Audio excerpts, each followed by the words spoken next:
Brandon, Team Hearth League. I am Cinder, and I am here to bring you Friday Night Fights along with Follow Durden in the broadcast booth. Follow Durden, what is up, my friend? Hey there, everyone. Stoked to be bringing you guys some awesome matches tonight. Yeah, what do we have on the docket here, Durden? Yeah, so first up tonight, we have Zeroshio of the Pod People playing Jing Buddha at Get Off My Lawn.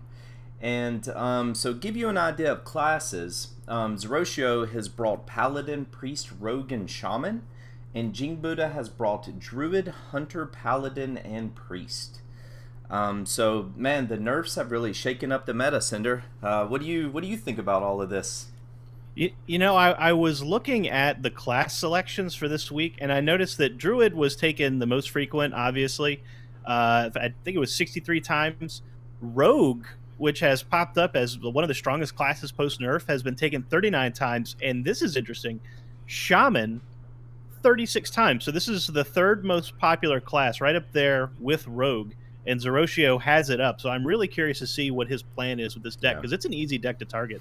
Yeah, so you know, one thing that jumped out at me, and this is by no means a swipe at Get Off My Lawn, but you know, I've chatted with those guys a good bit, and they'll be the first to tell you that they're here to have fun. You know, they're not here to meme. They're still going to try and be competitive, you know, but they don't play a ton of Hearthstone. And if you look at Zeroshio, at his class selections, and if you look at Jing Buddha's, Jing Buddha did bring Hunter, which was kind of coming back pre-nerf, but really spiked in popularity post-nerf. But Druid, Paladin, and Priest were very strong classes pre-nerf. And if you look at Zeroshio's class selections, you see Rogue and Shaman, which have both, which you alluded to a moment ago, both have really spiked since the nerf. Rogue has really come on in power level. The Tempo Rogue, which I'm saying this, and Zeroshio could well bring Miracle and make me look foolish. But you know, Tempo Rogue has really come on. It was all over the Vicious Syndicate report that came out yesterday.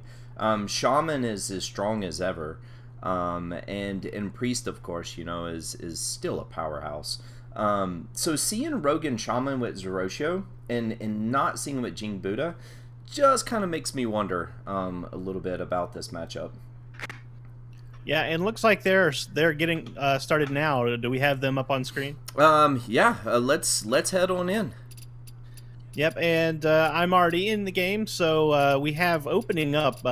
Jing Buddha has opened with the Paladin, and Zeroshio opens up with the Shaman. Now, looking at the hand, Jing Buddha has the Curator in his hand, so this is almost certainly the variant that's running the Cobalt Scalebane, and Zeroshio has a Doppelgangster Evolved combo already in hand, but no opening cards.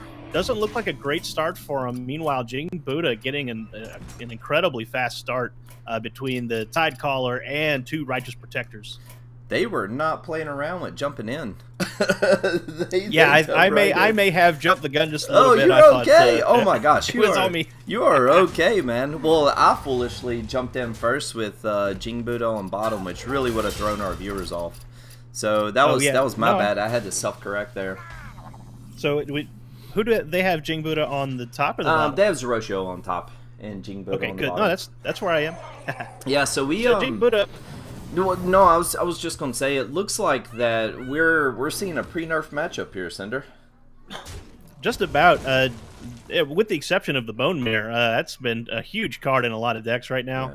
And Jing Buddha getting a pretty good start already. 4 minions on board, lots of tiny Murlocs. But if he top decks Gentle Megasaur into turn 4, this board's gonna explode.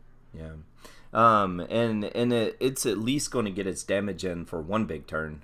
We see Zeroshio has that Devolve in hand, but sometimes that one massive turn is in getting that damage in on the Murlocs to be what it takes.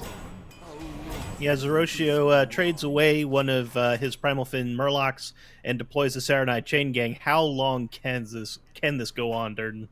Yeah, no, well, you know, and I imagine the War Leader is going to come down, and we're going to see the 2 weak, the lesser Murlocs. Not trying to say they're second-class citizens, but the lesser Murlocs go in here for the damage, and he's going to push 6.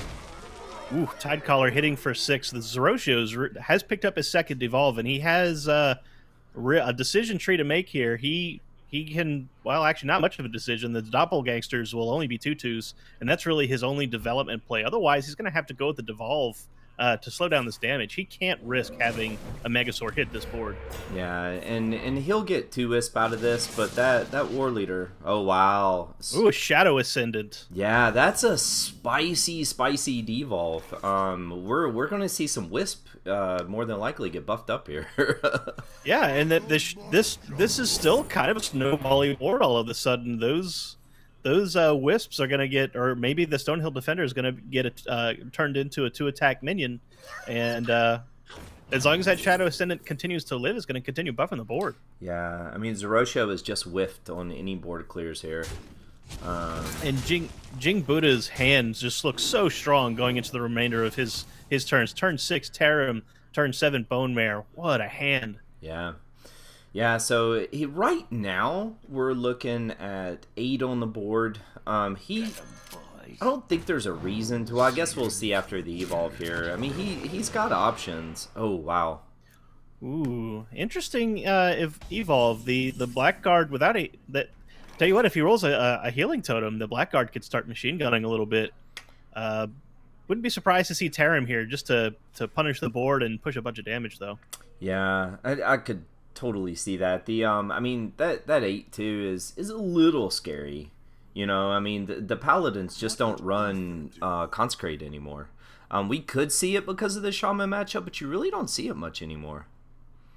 Yeah, it's something that we see sometimes in THL if someone is trying to tech against a very aggressive lineup. But yeah, generally speaking, Consecrate's kind of gone the way of the Dodo. In fact, I've seen lists start to drop Spike Ridge Steed just to try and get more aggressive on the board. Wow. Right. The Tarim does come into play.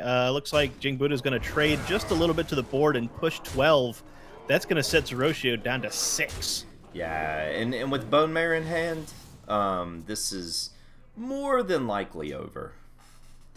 Yeah, there's a big taunt wall in play for Jing Buddha. Zerosho does not have the damage to push through it unless he deploys that Bloodlust, and even then, it's going to do is help to trade away those taunts. Second devolve comes into play. Another taunt gets in the way. Yeah, and that's it. Yeah, there's he can trade away that Booty Bay bodyguard, but after that, there's no hope here. Yeah, Bone Mare is just it's just going to offer just enough burst. Well, he had True Silver in hand anyway, so I mean he had multiple lines to lethal, but this is over. So Jing Buddha, you know, these are the little micro decisions. Does he want to let Zerosho know that he? Well, never mind. This isn't last hero standing. Here I am. My head is all over the place right now. I was going to say, what intel do you want to give your opponent? But yeah, no, too late. That Paladin's going to get retired right now. Yeah, so kid, you know, hashtag kid problems. We're running into the house from gymnastics, and I have my little 4-year-old just throws up everywhere. I was like, oh, Jesus. Oh no. Yeah.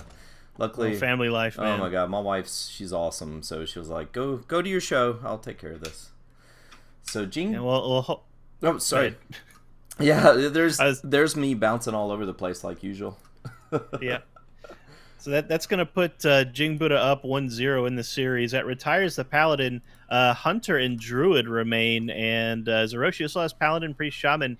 It's a little bit up and down. The Druid is very strong against the Priest and to an extent the Shaman.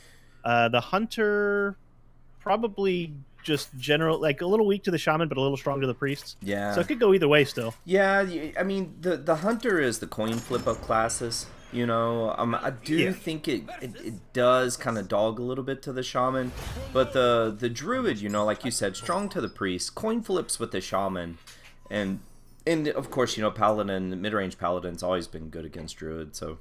Yeah.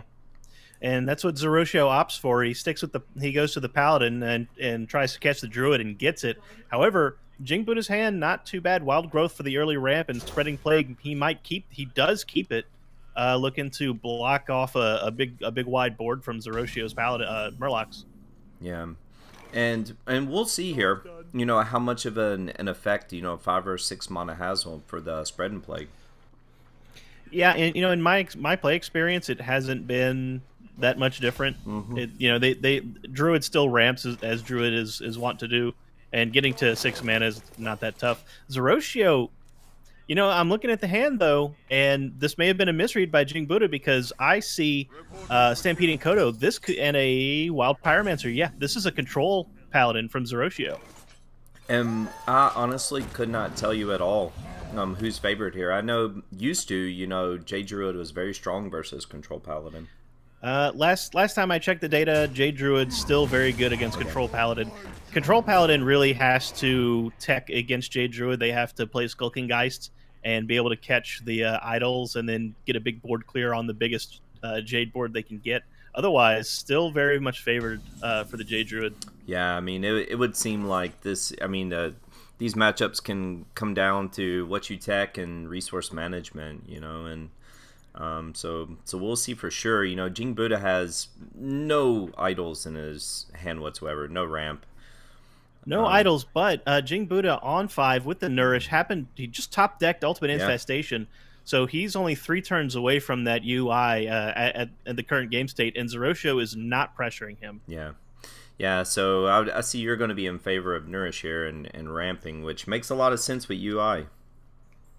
Yeah, and Zerotio looks like he picked up the Wrathion off of the Stonehill Defender, which could be interesting because Control Paladin is typically they run the Curator package, so there's usually a Primordial Drake. Some Control Paladins run Ysera at the top end, so Wrathion may actually get a Dragon and an extra card.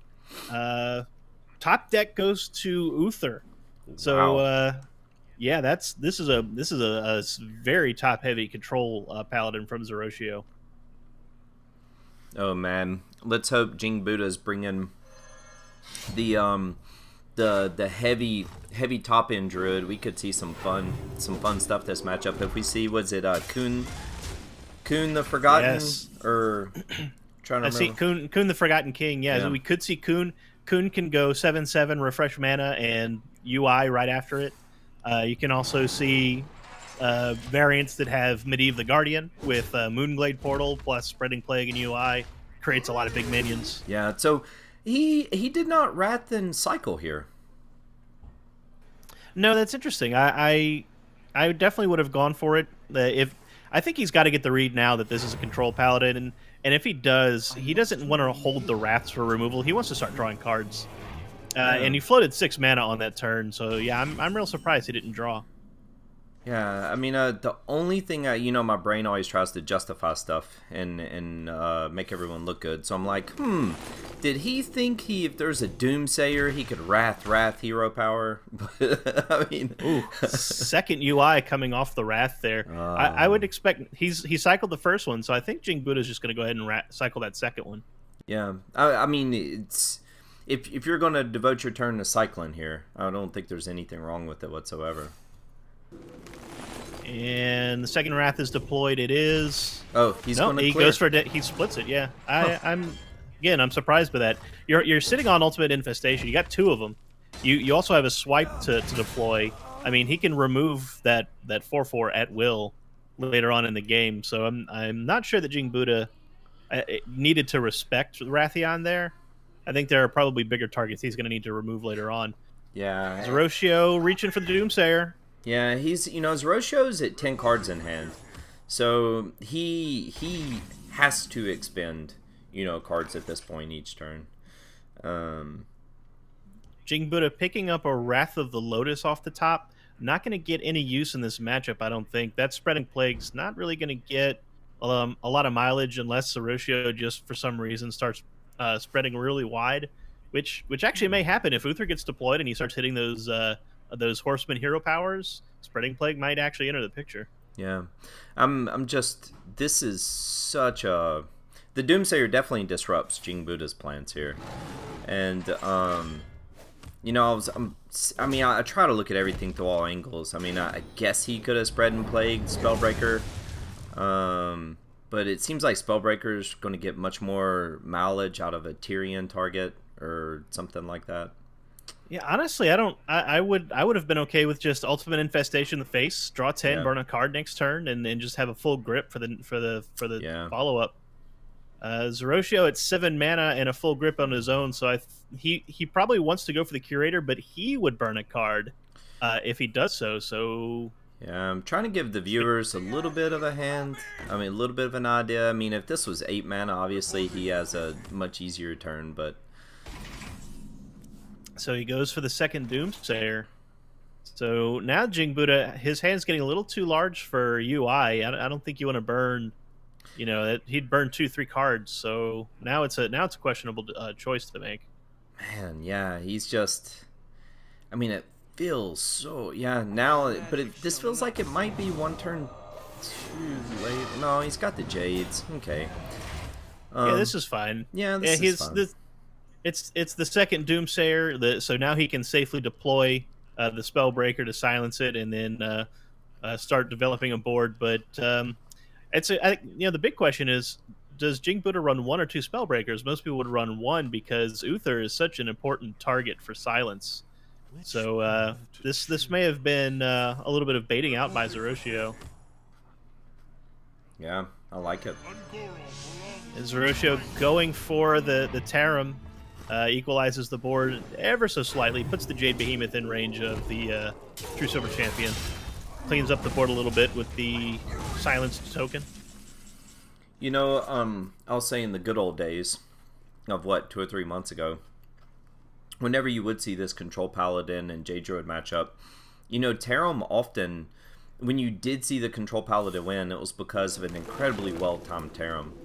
Yes. Being able to handle that large Jade board. Gluttonous Ooze is possibly going to get some work in. If either Uther or if Tyrion hit the board, then those are 2 big weapons for the Ooze. Wow. And yeah, Zeroshio's going for Uther right now.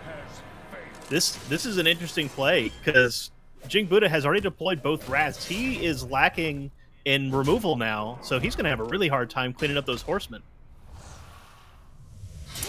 Yeah, I see the Doomsayer out there. Yeah, and so if he Gluttonous Oozes here, he's going to be. I mean, he's going to have to sequence this and really try and figure out how to get rid of some resources, because he's going to want to Gluttonous Ooze this weapon.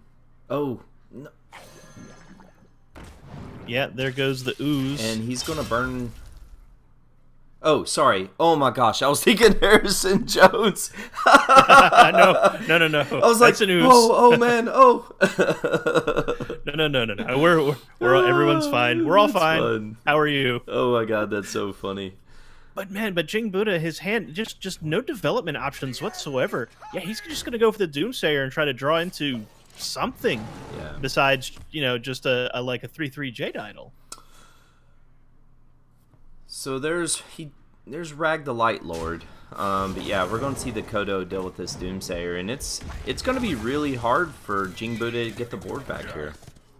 Yeah, this is in Zeroshio. Even though Rag Light Lord's not going to do any healing work, he's just an 8/8 that Druid can't answer.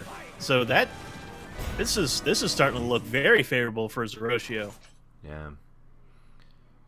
Spreading Plague being picked up, 2 Mark of the Lotuses. Or Marks of the Lotus in Jing Buddha's hand, so he could make a very substantial board of 3/8s or 3/7s off of this spell combination. And Zeroshio has a Consecrate, which can dent this board a little bit, but I even use that word hesitatingly. I mean, I guess taking 2 health off each of these 3/7s could really factor in, but yeah. If Zeroshio manages to pick up an equality, which he has, he does have one. It's sitting right next to Ragnaros. Right to the next to the Light Lord. So he could absolutely clear this board without much effort if he wants to. Yeah, he reaches for it.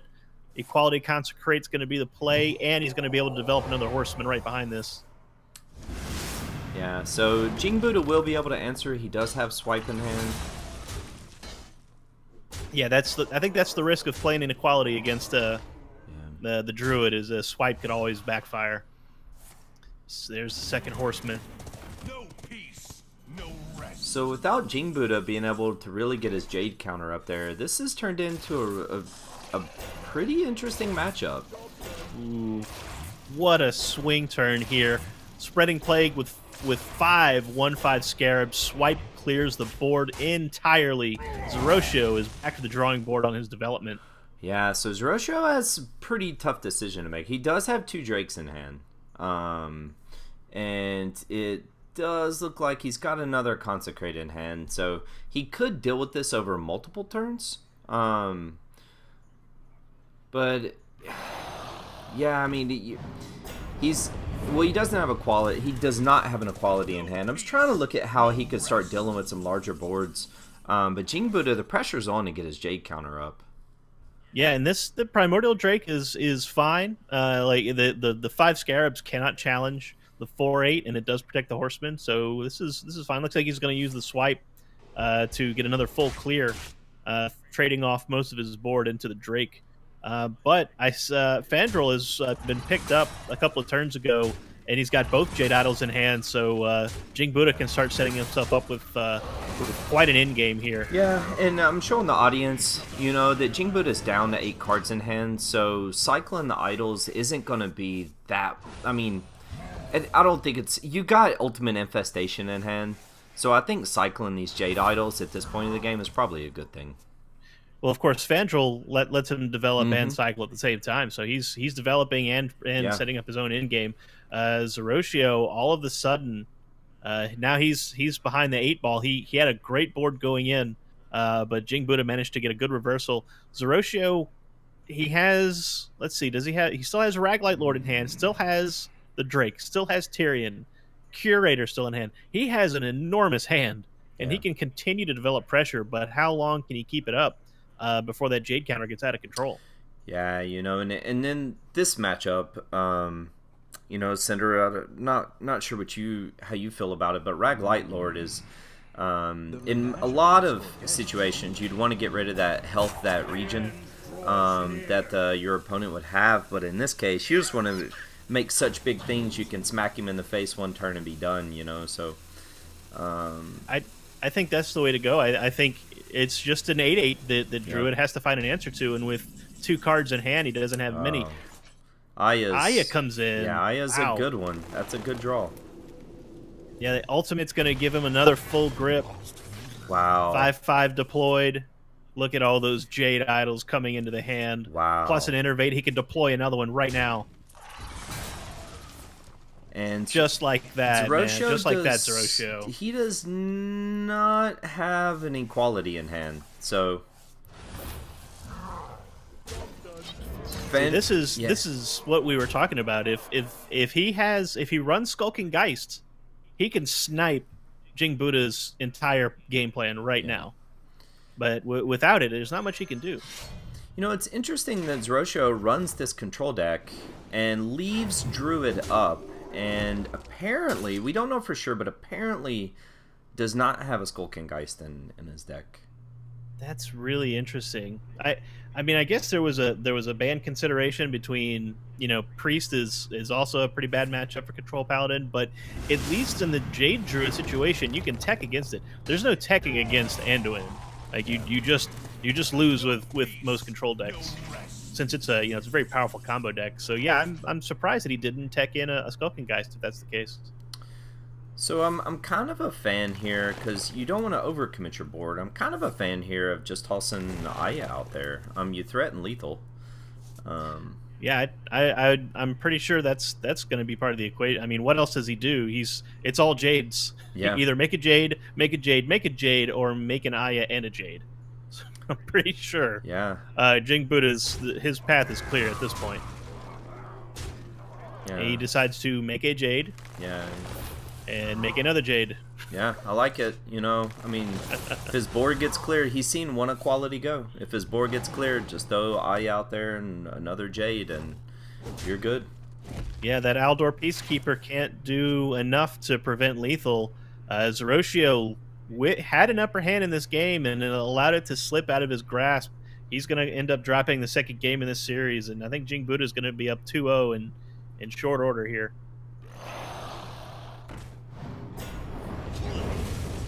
Drake's not going to be enough to prevent the incoming damage. It will prevent lethal for a turn, but it's only delaying the inevitable. Yeah. So Zerosho tanking a little bit of face damage here. Just trying to buy himself some turns. Innervate coming in, and you have to think that if Jing Buddha did not see an equality in the last turn, that Zoroshia may not have one. Yeah. So at what point do you just dump it all and just go for it? Yeah, because his counter, well, I guess Aldor could be the backdoor answer, but yeah, so... Redemption's going to put the taunt back in place and force the 6-4 to get traded away, but Jing Buddha just going to go ahead and deploy Aya for an 8-8. I like it, you know, and I might just hesitate here to commit anything else, because you'll regen a 9-9. Yeah, even with the clear, you present lethal. Yeah, absolutely. I like it. Like Zoroshio, he could answer with a clear and the Eldor Peacekeeper. But yeah, look at this Jing Buddha. He's going for it. He's like, all right, you haven't showed me a clear, so you better have it. Yeah, so it's an interesting decision, because if your opponent can answer it all to live another turn, he's going to clear your board, you know? So I don't know if you want to commit, but in the end, it's not going to matter. Well, that is it. Zoroshio did not pick up an answer in that last turn, so Jing Buddha now up 2-0 in the series. The only deck remaining is the Hunter, and Hunter can definitely have problems against Control Paladin, and does okay against Priest, but tends to have the lower hand against Shaman as well, so Jing Buddha is going to have his work cut out for him here. Yeah, and it's, you know, the Hunter, whenever you see your opponent bringing it, it's almost kind of like you pray Hunter doesn't do Hunter things, you know, even when you're preparing for Hunter. And Jing Buddha rocking the Golden Hunter, so he's put some work in with his class. Yeah, and this is not a bad start either. An early tracking can be good to make sure you pick up a Houndmaster, 2 Kindlies, and a Bear Shark there. Yeah. So his opening curve is quite good. Zoroshio sticking with the Control Paladin. No early answers for Zoroshio. No Doomsayer. No Aldor Peacekeeper. No Stonehill Defender. Ooh, Bittertide Hydra coming into hand. Man, I like it in control matchups. Yeah, that's a difficult card to deal with for control decks. Aldor Peacekeeper is the answer. Yeah. So at least Zoroshio will have a match for it when it comes down on turn 5 or so. But you know, if Zoroshio doesn't draw into some early answers, he might. I mean, it's a big if, but he might feel tempted to play Aldor to minimize one of these early snowbally Hunter minions. Yeah, I think you're right. I think if that Bear Shark comes into play next turn, which I think it will, Zoroshio might get antsy and waste the Aldor on it, which could be big trouble. I mean, with these 2 kindly grandmothers this early in the game and Bear Shark coming down on 3, I mean, this board could get away from him quickly. Noble Sacrifice. This could actually be in Jing Buddha's favor to allow him to crack the grandmothers and develop more damage. Oh man, I was just thinking the same thing. Yeah, so that's going to crack at least one grandmother. Jing Buddha might be tempted to crack the other one against the dude. He does. And passes on the Bear Shark in favor of a bow to make the full clear. Yeah, he's going to protect the 6 damage on board. Yeah, so this ooze is going to come down. So, yeah, I still think we might see an ooze here. I think True Silver slowed him up a little bit, made him think for a moment, but... Yeah, no, the ooze is fine. I think it removes 3 damage from the board. It threatens to trade away 3 more. I think it's fine. Yeah. But I imagine Bear Shark plus a tracking here is going to be the play. Yeah. Of course, if he deploys the Bear Shark, what does he look for with the tracking? You know, I saw him hover. Yeah, so he's going to get it out here. Animal Companion. That's a good one. That's a damn near snap pick, unless there's something very specific in his deck he wants to dig for. Yeah, it looks like now he's got 3 perfectly good options here: Bear Shark, Animal Companion, Eaglehorn Bow, all good options from this position. Yeah. Yeah, he's going to protect the board again. I like it. You know, because he's got a very powerful turn 5 and 6. Yeah, turn 4 for Zoroshio would have been perfectly acceptable to see a consecrate there to clear out the 2/3/2s.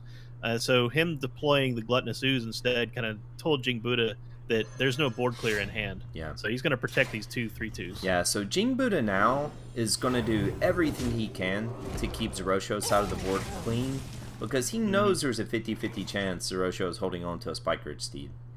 Yeah, it's turn 5 now. He's got to start thinking about that Hydra and whether or not Zoroshio has the Aldor Peacekeeper. Yeah, you know, I don't think there's anything wrong with Bear Shark Bloodcell Corsair. Kind of like getting rid of the True Silver, and yeah, I mean, Bitter Tide's hard to pass up.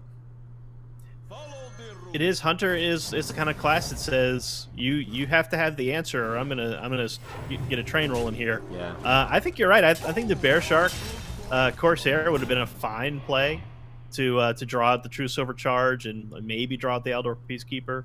The Hydra just puts all of Jing Buddha's eggs into a single basket, and he gets punished for it. And Zoroshio off the Stonehill Defender picks up the Bog Champ. Wow.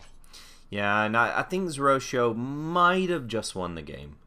Yeah, that's this babied Hydra is gonna have to bump into that 1/4. That just is not a good place to be. You know, Jing Buddha he seriously could take 12 to 15 damage from having this baby Hydra out there. And I just realized he has Wild Pyromancers in hand, which he can also use to deliver 3 damage for each AoE burst from the Wild Pyromancers. We could be looking at lethal by Baby Hydra this game. Oh man. But yeah, I think he's just gonna go for the Bog Champ. I think that's it's his only play at 7 mana, and it allows Zoroshio to curve into the Spike Ridge Steed plus Pyromancer next turn. Yeah.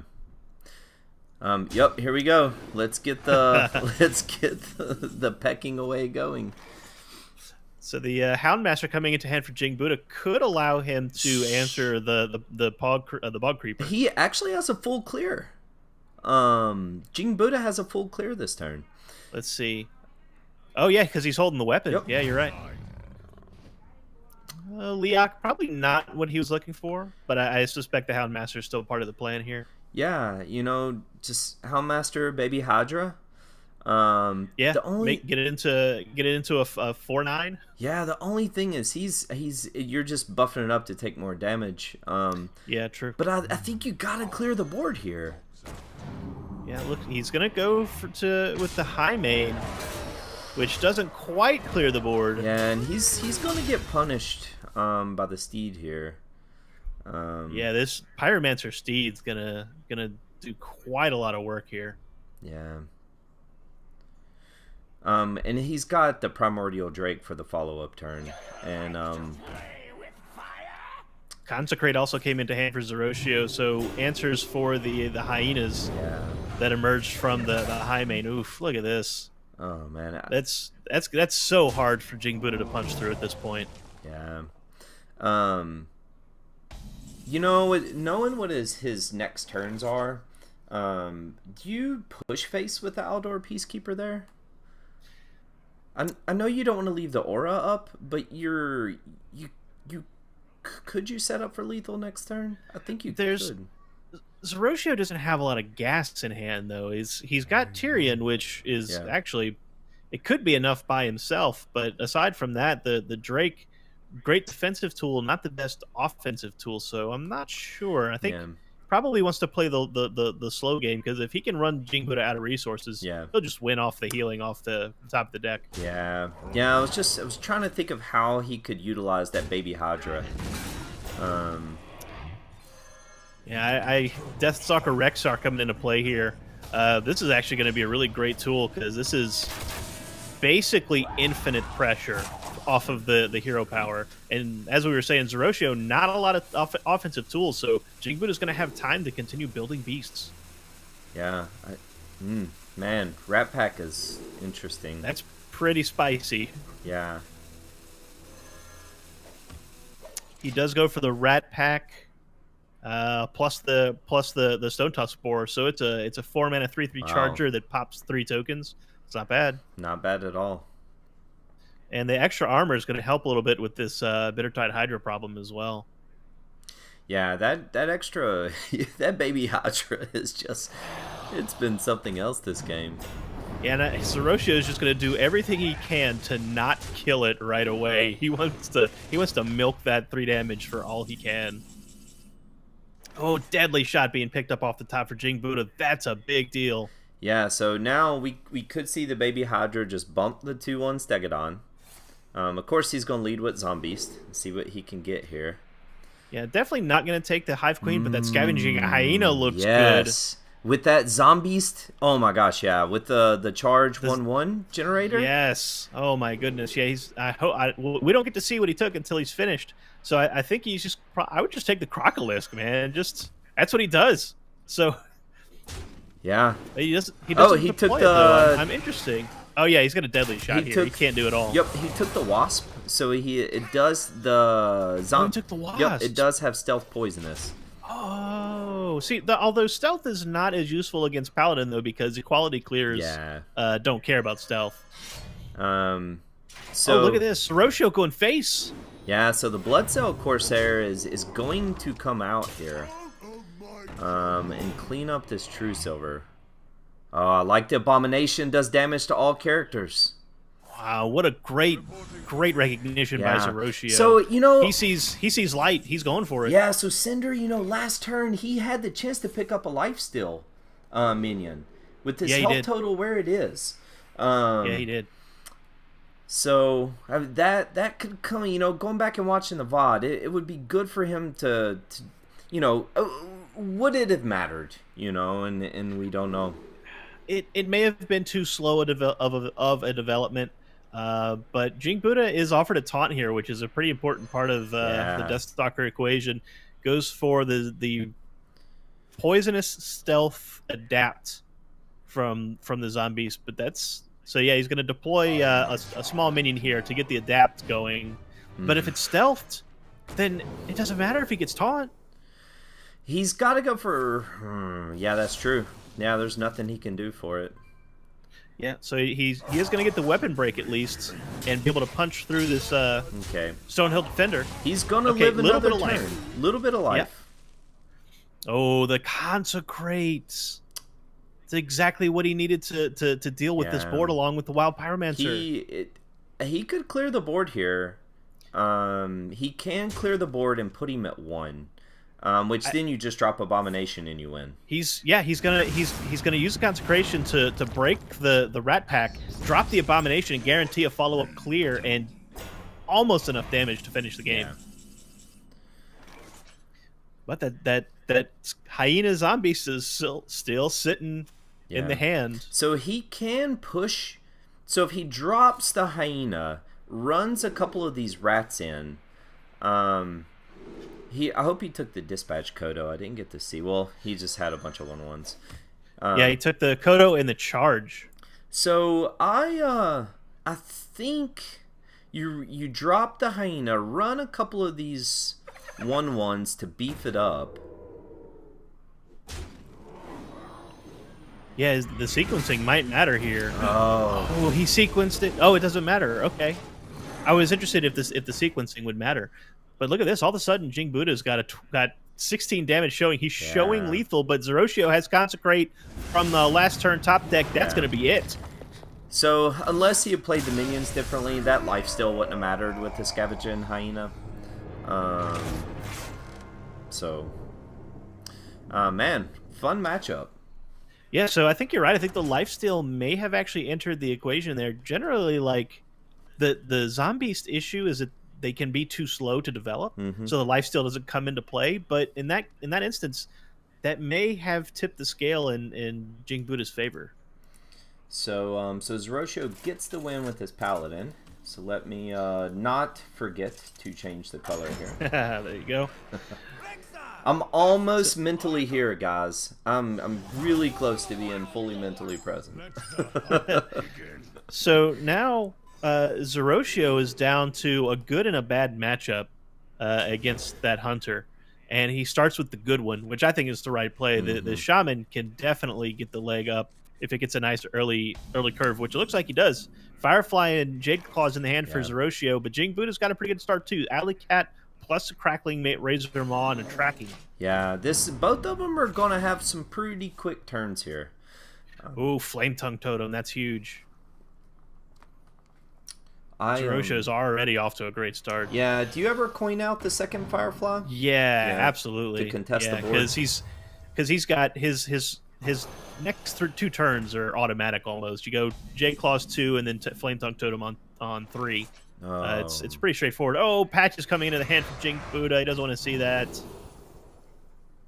Not good options necessarily for the stealth. None of those allow him to clear the Fireflies. Yeah, I think Divine Shield was the only thing that made sense here.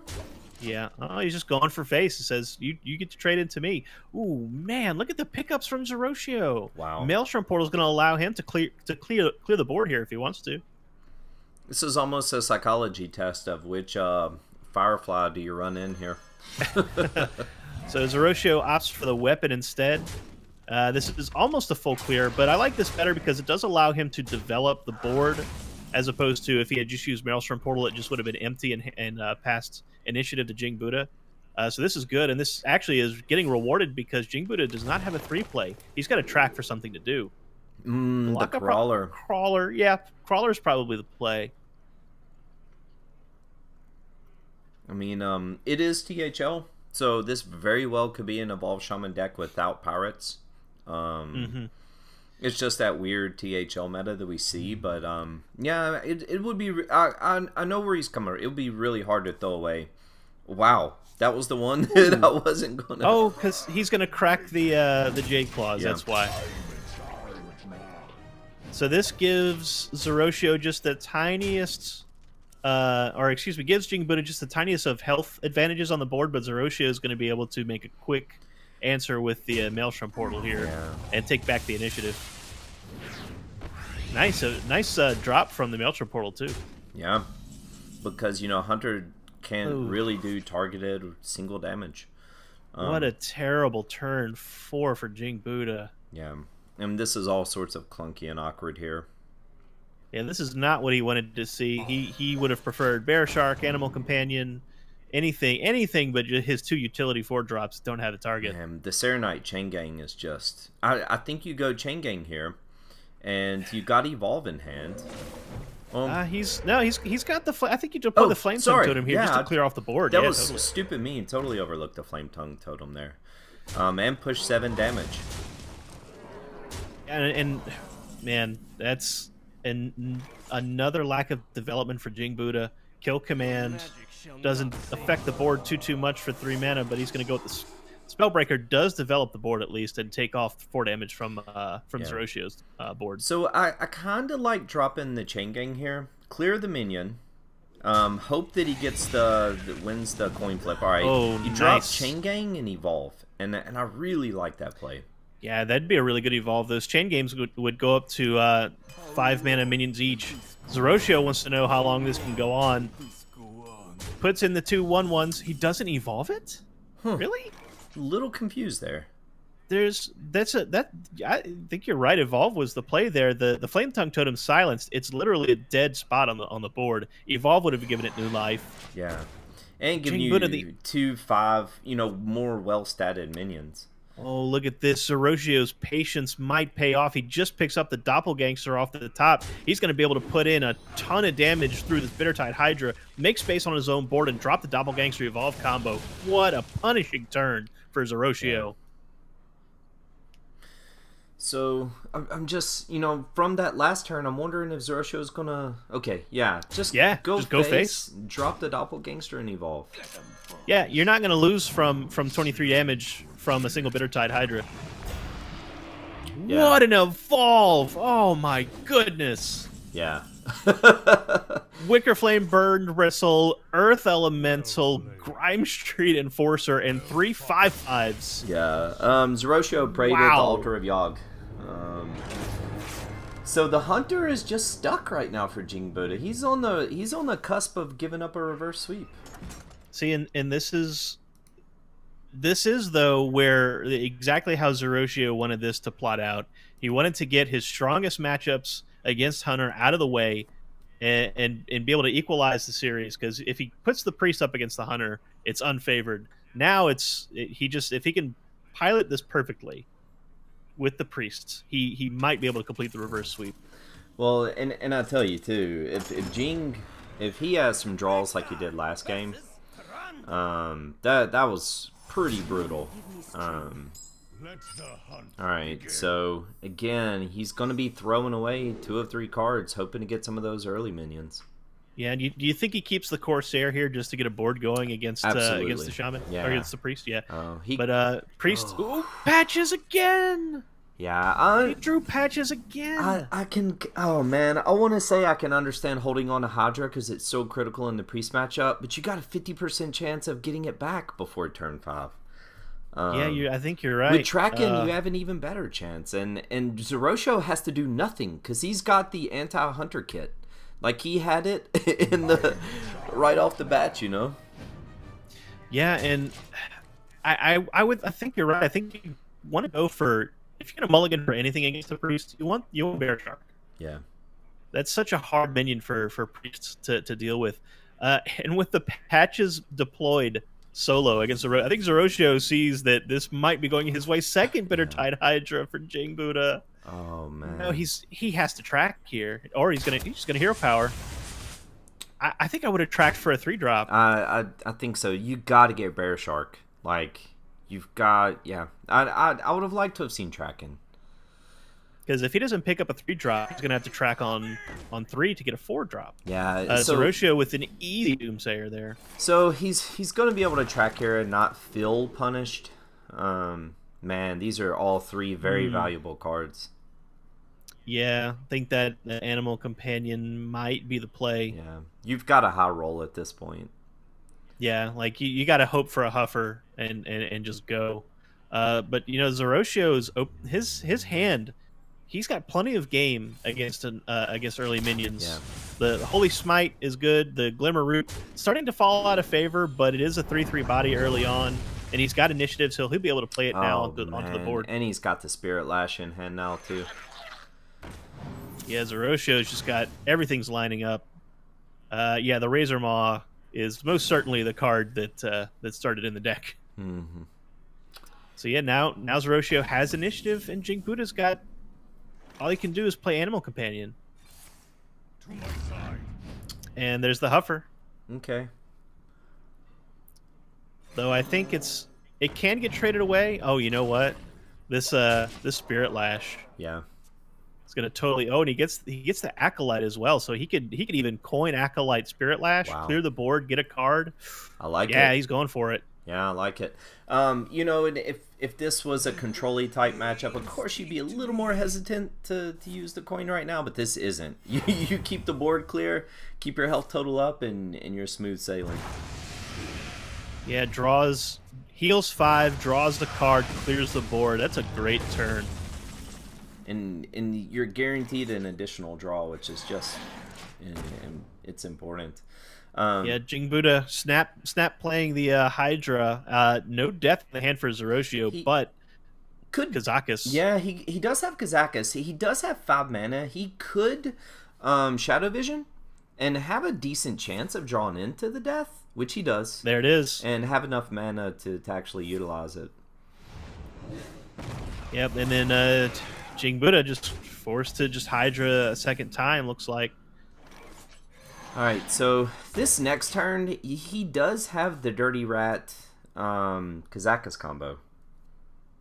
Oh yeah, he sure does. But I imagine he might Kazakus here for 1 mana and look for the freeze. Or he's gonna go for the 5 and maybe the sheep. Could be the other option. 4 damage to all minions is okay. Alright. And 5, I think he did the targeted 5. Yeah, deal 5 damage. Yeah, so that'll allow him to clear the board. That'll deal 9 damage to the Hydra. So I know he's worried about the high main. And maybe he's a little hesitant to drop Dirty Rat. Yeah, that's a tricky one. Because if he gets the high main, then Jing Buddha now has the potential for 14 damage or more facing off. When you're at 24 health, that could be a game losing proposition. So I understand not playing the rat. There's no need for it just yet. Yeah. Jing Buddha just gonna go ahead and push that Hydra to the face.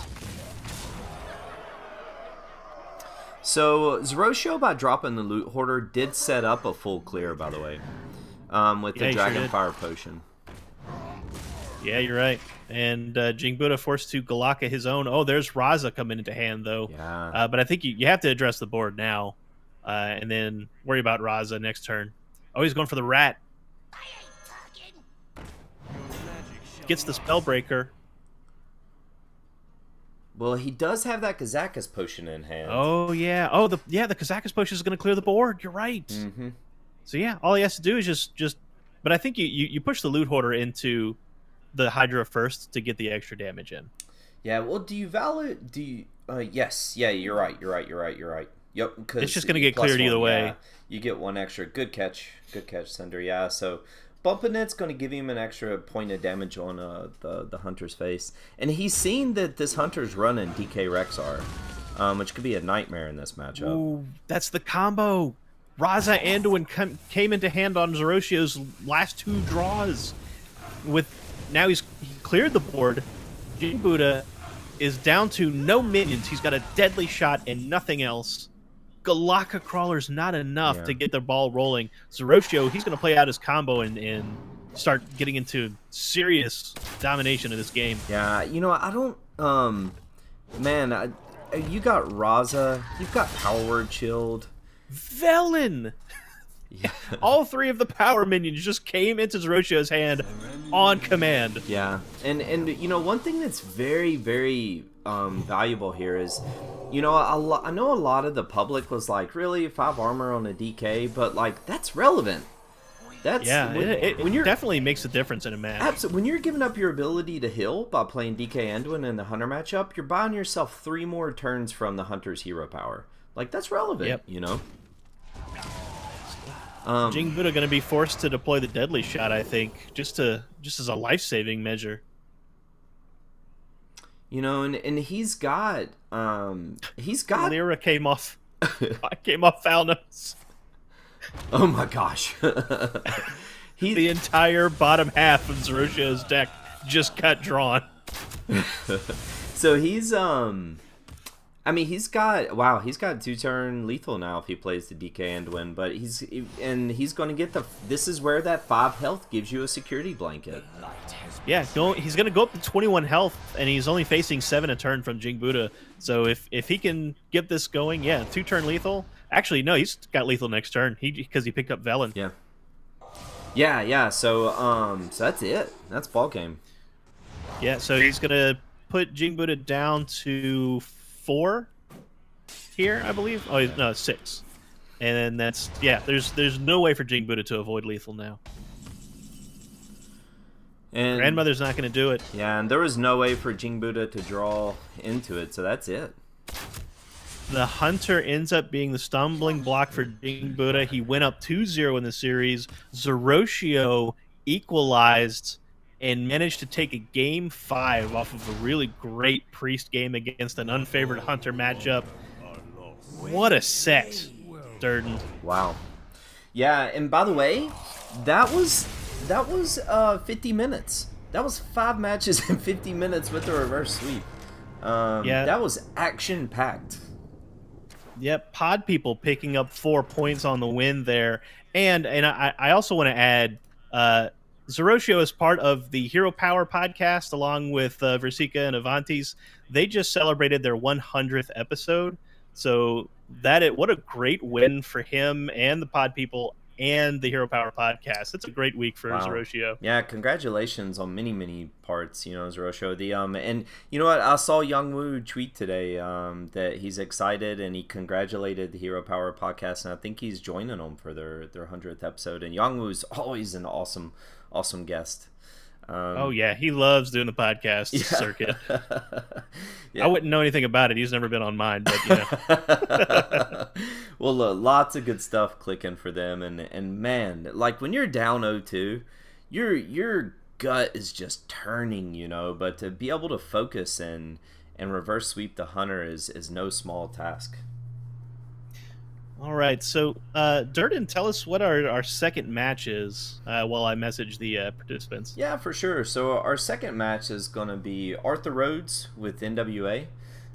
He's going to be up against Dirty Mike of Dirty Mike and the Boys. And besides Arthur Rhodes having the cutest picture in all of THL history, Dirty Mike right now is one of the, I believe, 5 players remaining undefeated right now.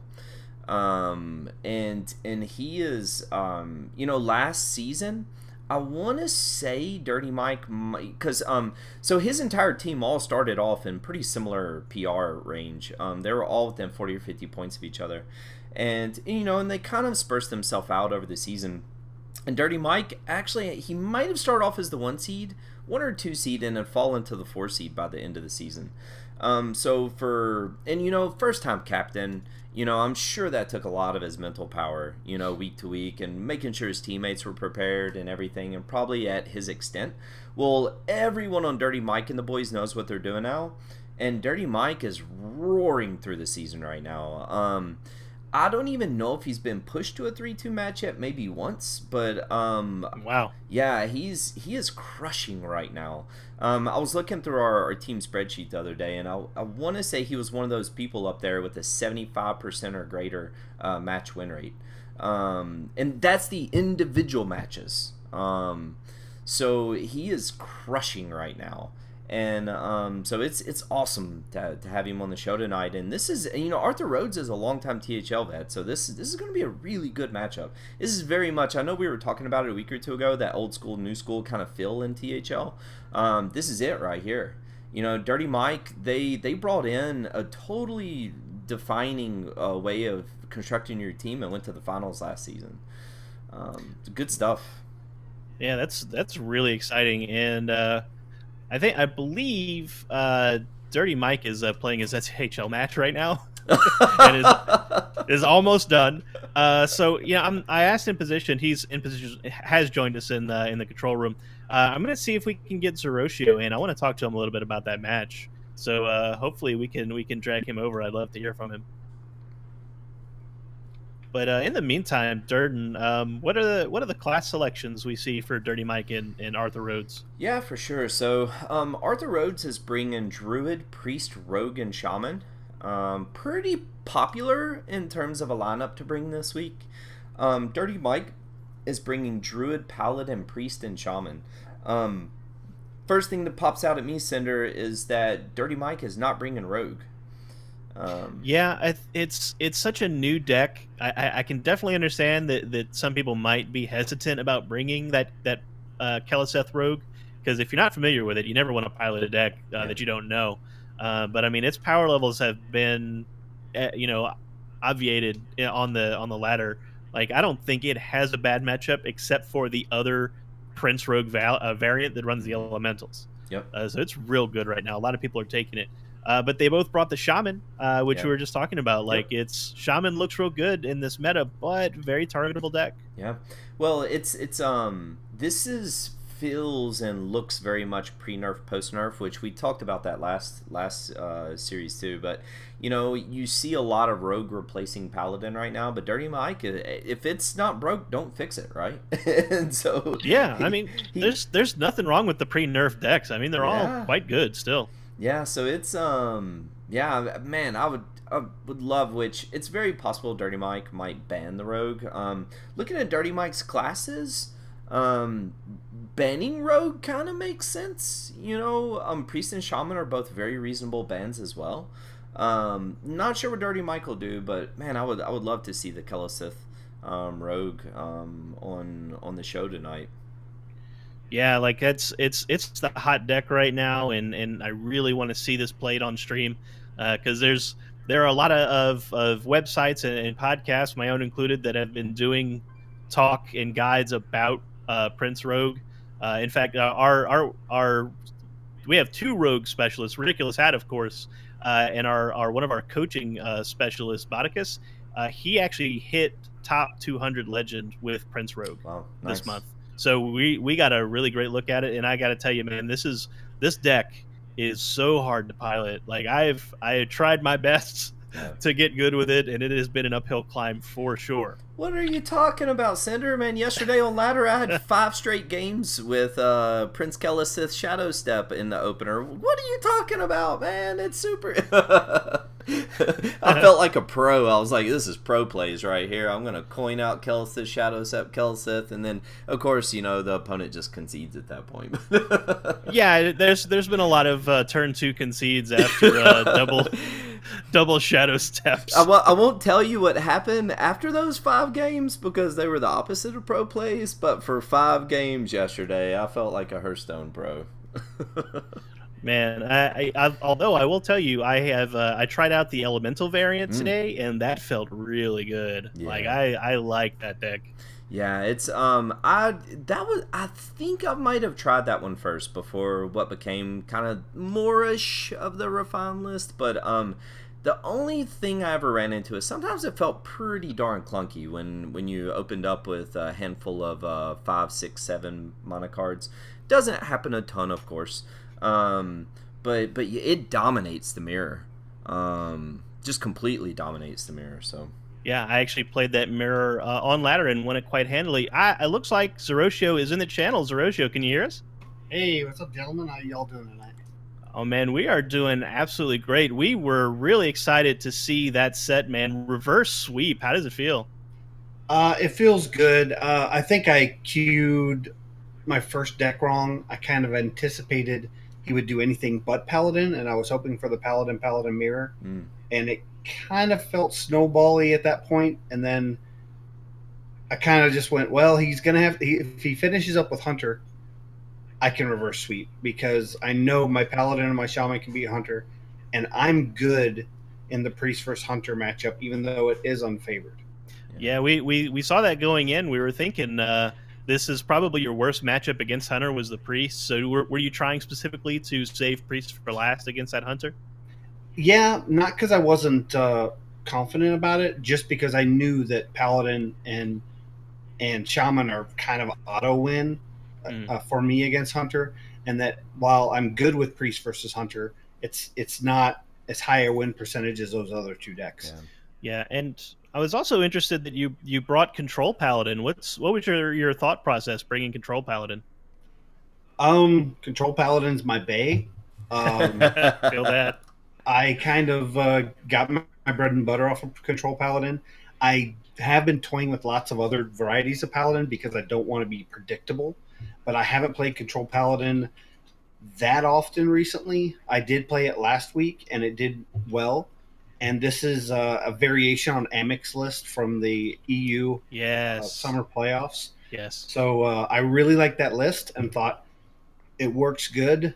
And I didn't know much on Jing Buddha, so I thought, well, it doesn't hurt to bring it. I'm pretty sure he's going to bring some form of aggro or mid-range Paladin, and I win that almost 100%. Very nice. Durden, you got any questions for him? Yeah, I tell us a little bit about your podcast, and you guys have a huge milestone coming up, I believe. Yeah, actually, our milestone was this past Wednesday. We hit our 100th episode. Hey, congratulations. So it just came out on iTunes yesterday. We record live Wednesdays at 7:30 Eastern, and you can check that out over at heropowerhs.com, and our podcast is called Hero Power. We're kind of community-based, and we also do an odd thing where we do the news and everything else, kind of an audio section for iTunes at the beginning of the show. Then our second half of the show is we bring on a different deck every week, either with a guest or one of our own creations. And between the 3 of us, on my other hosts, Avantes and Versika, we kind of span the ladder where Avantes kind of usually plays in the teen range, the low teen range, because he doesn't have a lot of time to play with a lot of his projects. Versika is more in that mid-teen to single digits, and I tend to be from that 5 to legend range. So that allows for a good spectrum for our listeners. Awesome. Yeah, we're Coin Conceit are all big fans of Hero Power, man. We love your show, and I know all of our crew are real happy to see you guys pass the 100 mark. Thank you, thank you. I did. Well, there's one question I had since you guys watched the games. Sure. Um, what did you think of my management of Bitter Tide Hydras? Man, it was quite something to watch you punish that bitter tide with the Eldor Peacekeeper and just keeping it alive turn after turn and just plinking damage in. That was great. I'm a firm believer that Bitter Tide is a bad card. I believe it can be played well, but if you just slam it down on 5 expecting to snowball the win against a player that knows a control mindset of the game, they can use that big 8 damage body against you. And I feel like I did that in the Paladin matchup as well as the Priest matchup, just chipping away. Yeah, I was rooting for the stylish lethal, like a la Mortal Kombat. You know, the double wild pyromancer and to just pinging the Hydra to death. That was the goal. That actually was the original goal. And when I saw a cleaner line, I went for it.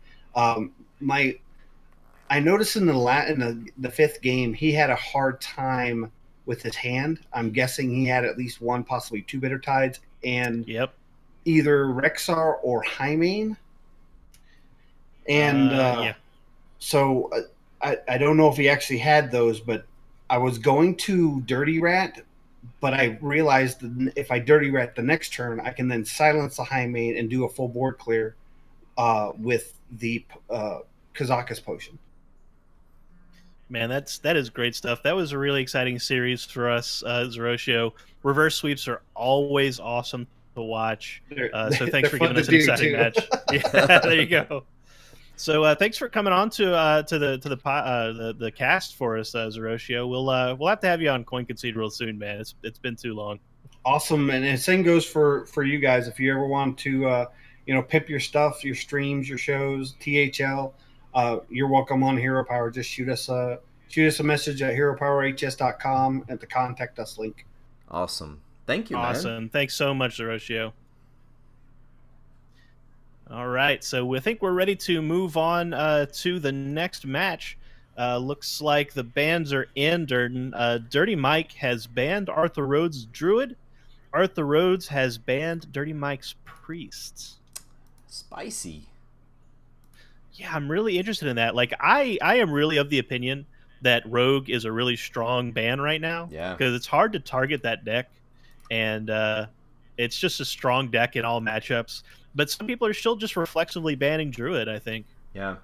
Yeah, so, Dirty Mike says bring the Kelesith Rogue, Yeah, bring it. Bring it and let's see what happens, and, in Last Hero Standing, I don't know if you can leave it up. Yeah. It's definitely something that can pull a sweep. But in Conquest, it's a different strategy. Sometimes you plan to let a deck through. Yeah, I mean, I know some people who just say, okay, if I drop one game with it, that's fine because it's Conquest. Now that deck is gone, I can move on to better matchups. Yeah, and just focus and teching your decks for 2 of the 3. And I was in OCD therapy for 6 years. I really struggle with that strategy. Right on. But it makes a ton of sense, especially in a THL type of meta. So yeah, so we have it's almost a mirror. Like the only difference is the Dirty Mike will have the Druid and Arthur Rhodes will have the Rogue. So we could see a couple of mirror matches here. That's going to be, those are the best, man. Because they're chess matches, because if you know your opponent's deck, you know exactly how they're going to play it. So you got to make all those tiny micro decisions. Yeah. Oh man, I can't wait. Yeah, and just we have a very healthy meta right now. I think, I don't know if it's Ungoro healthy, but it's damn close. And but even saying that, the odds are we know what we're gonna see. We're gonna see Rizaka's Priest. He did leave Druid up. Well, actually, the Tempo Rogue handles. Sorry, Imposition. Go ahead. No, I was gonna say they're getting ready to play right now. Awesome, so. Sweet, great. So note to self: definitely go into Dirty Mike first. Word. Yeah, don't. I'll try not mess this up for the viewers. So Dirty Mike opens. He's got the Murloc Paladin. Okay. The War Leader Tidecaller, obvious. Wickerflame Burn Bristle is there, so I expect to see Corpse Takers, maybe even a Storm Watcher somewhere in the deck. And Arthur Rhodes, his battle tag is NaCl, which of course is the chemical composition of salt. Opens with, he's got things from below and a Primal Fin. Oof. Did he got those back from the mulligan, and he picks up a Doppelgangster off the top. Ouch. Oh, what a tough mulligan. Yeah, and if Dirty Mike can get the train rolling here. Yeah, I think it's an obvious read there. Your shaman opponent played nothing turn 1. Ooh, man. Yeah. The man, if he drops that Primal Fin, I don't think there's anything wrong with the coin War Leader play here. Oh, no, not at all. Coin War Leader will clean up the 0-3, the 1-1, doesn't challenge both of the Murlocs. I think that's a great play. Yeah. And those... And the Megasaur just came in, too. Oh, my gosh, yeah. So Wickerflame will come down to protect these Murlocs, and you're going to have the Gentle Megasaur, after that. And, okay, so Jade Lightning gives him a potential answer next turn, at least. Yeah, but he's going to have to deal with a turn of life-stealing bubbles. And he's got a hero power. He's holding two things from below. He has to throw out as many totems as he can. Yeah. So yeah, he goes with the spell power. They're off the die roll, and Firefly is going to come in on the right side. The good news for Salt is that spell power could potentially act like a soft taunt. Yeah. It's just so dangerous with Maelstrom Portal. Oh, yeah, so Rallying Blade is also an option for Dirty Mike. That can give him a proactive answer if he wants to deal with a totem immediately. But I suspect you're right. I think we probably see the Wicker Flame and then bump off the Spell Power Totem and then send the rest of that damage downtown. Yeah. Is he going to trade 2? Maybe he's respecting the Flame Tongue Totem. Yeah, it looks like that's what he's going to do. Okay. I mean, that's a fine play. I mean, if Salt wants to, if he had a Maelstrom Portal, he would have to get the 25% off the Hero Power Totem to clean up this board. And I think Dirty Mike's hedging that bet. And I think that's a good bet. I think. Yeah. I've been sitting here so confused. Like, why does the Tidecaller not have 3 health? But that tells you how many Murlocs I've seen since the nerfs.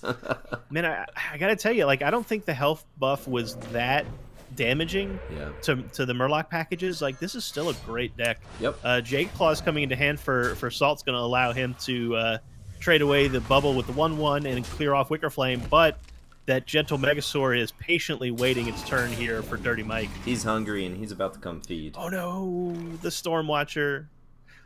So we know it's in the deck, but you never want to draw that. No. And by the way, what you were saying about the mid-range Paladin, it was still hovering in the top 5 most effective decks in HS replays for the last 7 days, with their 7-day window of sorting. Ooh. Divine Shield and +3 attack, both options worth considering. I wonder which one he goes for here. Go for the Divine Shield. Yeah, because he's still holding a Rallying Blade that could allow him to push a little more damage next turn. This is good. Yeah. This is a great start for Dirty Mike. Dirty Mike is playing this patient, and by the way, I'm not trying to infer that's incorrect. He's playing this patient, and he's taking his time, and trying to keep this board as clean as possible. Yeah, Salt has a fairly awkward hand here. The Doppelgangster can't be deployed till next turn. The Jade Lightning will develop a little bit while clearing off the 5/4. Yeah. And it looks like he's going to have to use the 1/1 and a little bit of face damage with the Jade Claws to halt some of the bleeding here. But Dirty Mike on turn 5 picks up the Corpse Taker. Man. Oh no! So he's already seen Wicker Flame and the Stormwatcher. I don't think it has anything else to pull from except for Tyrion. You know what? I think you're okay. I like a Galaka Crawler here for tempo better than a Hero Power. Sure. Yeah. I mean, what is Salt going to do in response to that? But you know what? Salt's patience is going to pay off here. Yeah. He's still only at 19 health. There's not too much damage being faced down, and the Doppelgangster Evolve coming to hand is going to give him... Ooh, Argent Commander comes off of one of the Evolves. That's a pretty good Evolve. It is. You at least want those 5/5, statted minions out there. All right, so Dirty Mike's running Consecrate probably for the Shaman matchup. Yeah, I have seen this in some THL play where you expect the aggressive decks, you just tech in the Consecration and the Corpse Takers. And this is going to allow him to get a full clear if he decides to utilize the Divine Shield, which he does. In tapping the hero, now he goes for the Galaka. Yeah, I think he recognizes he needs the power on board. And you know what? He just fought through a Doppelgangster Evolve turn cleanly. Yeah, that's that was clean answer. Although the hero power is going to allow Salt to play both of these things from below, and that's a great refill turn. Yeah, and this is where the Murloc Pally, the mid-range Pally, really starts to struggle. You just don't have those massive... Well, Spiker Steed's going to help out a lot. Wow, what a top deck for Dirty Mike. Man, so he's going to clear up half this board, and that thing from below is going to have to tank that 5-4 and still leave a 2-6 behind. Yeah, so I feel like Salt's going to want to do exactly that, peel off that Tidecaller and leave the board mostly unchallenged to a Serenite Chain Gang, because he can set up for a really big Thrall turn next turn if he does it that way. Yeah. So now I'm just kind of watching with bated breath right now to see how Salt's going to play this out. Yeah, he's trying to puzzle out exactly how the trades are going to go next turn, and if it's worth playing out the Serenite. Oh, he's going to go for the Evolve now. Look at that. Ooh, that is... Hey, that Public Defender's got a big old booty, man. Hey, man, no body, no crime. It's actually going to... That was not a bad Evolve at all. No, not at all. It heals 7. Corpse Taker's going to probably pick up Taunt in the bubble from Tyrion that's still in the deck. There it is. And Righteous Protector. That's 3 taunts on the board. It makes this a very awkward trading series for Salt coming up. So Salt's able to kind of deal with this board a little bit. Yeah, I suspect he's probably going to utilize the Divine Shield off of Psychotron, and Patch's Totem Thrall Death Seer is going to be the sequence. Yeah, so, I mean, you want to go ahead and damage your minions because, you're going to evolve them and restore them to full health with whatever you roll. Yep. And he's going to be able to clean this up a little bit. Yeah, looks like he's going to trade away the 2/6. Yeah, this is fine. Just utilize all the health you can before you slam down that huge evolve turn. Second evolve turn for Salt in this series so far. And at the moment, this is kind of an even game, but I suspect this evolve could really change things. So he's going to get the patches down, he's going to totem, and he's going to thrall. And this could dictate the game right here. Yep. Here we go. Rope burning. Here come the evolves. Jiraxis, Serenite, Grotesque Dragon Hawk, a Tar Lord, Prince Taldaram, and Hoot the Owl. Man, the Tar Lord by itself is just so punishing. Yeah, and the Paladin just doesn't have those clears anymore. The mid range, right? He can play the Stormwatcher and try to plant a Blessing of Kings on it next turn if he can protect it, because that's the only way he's going to be able to fight this board back. And so we're going to clear up one of the Serenite was a bad roll, of course, and the Owl kind of hurts, but this Hulk though, he's going to be able to clear multiple minions and evolve it to 8 mana, which is one of the best slots to evolve a target to. But do you even evolve the Tarlord, though? It's doing so much work. Oh, no, not the Tarlord. Sorry, the Grotesque Hulk. Oh, yeah. The Hawk. My bad. Yeah, no. That Hulk is going to be able to get considerable amounts of work in here. Here's an interesting proposal from last turn. Do you just not roll the patches evolve? Like, save it in hand? Because that would have given him 2 mana for a hero power. Yeah. No, it's a very... Oh, I like clearing off the Stormwatcher here. It's the only threat on the board. You got to. Salt has to clear that. He has to know that buffing that thing is going to be absolutely deadly. Yeah, he recognizes the danger. Yeah, and then evolve your Hawk. You're going to get an 8 mana minion at full health. That's one of the best slots in the game. Yeah, he sees it. Thinking about Jiraxis. No, that's a trap. You don't want a 10 mana. He gets Deathwing, Oh, Lord! Salt made a huge risk evolving into a 10 mana. 10 mana minions not known for their stat lines. Could have gone with a full health 8. He took the roll on the 10 and got rewarded with the Deathwing. My goodness. Wow. And who, man, who am I to tell Salt what to do? That man knew what he was doing the whole game. So that's going to retire the Shaman for Arthur Rhodes / Salt. Dirty Mike still has to queue up his entire set. So facing off against Paladin and Rogue, what does Dirty Mike pick here to try to even up the series? You know, you're staring down Priest and Rogue. Paladin and Rogue. Oh, sorry. Arthur Rhodes? Yeah, is that he has Druid, Paladin, Rogue, Shaman, right? Oh my gosh. I might have given our viewers I have Priest up. The wrong thing. Yeah, let's double check. I can check the team page. I very well could have screwed that up. Let's see. Arthur Rhodes is running Druid Priest. Oh, it's a Priest. That was my bad. No worries at all. No worries at all. All right, no surprise here. Arthur Rhodes queues up the Rogue. No surprise. Yeah, that's your strongest deck. You can start to put away this series by going up 2-0 with the Rogue. Rogue is favorable to just about everybody. Man, but Dirty Mike has double crawlers. Double Galaka Crawler Gamer. Ooh, man. He, against Rogue, I think you keep both of them. I think you keep them both. Yeah, I mean, Rogue is always going to be looking to open up with a Swashbuckler, and there were no pirates. Did Dirty Mike actually play one of the crawlers last game? He did, yeah. Mm-hmm. He played it instead of a hero power, which actually may have been why he hero powered the first time, was he's trying to conceal the crawler. Yeah. So now if Arthur Rhodes is paying attention, he knows that Dirty Mike is running Galaka crawlers in this deck, so he might not keep the Swashbuckler. He might opt to play the tempo game. Well, he's got 3 5 minions, 3 5 mana minions, and yeah, so he got Taldaram or Keliseth. Yep, yeah, he got Keliseth, and so he's got a beautiful curve. He's going to get absolutely punished, but he's got a beautiful curve.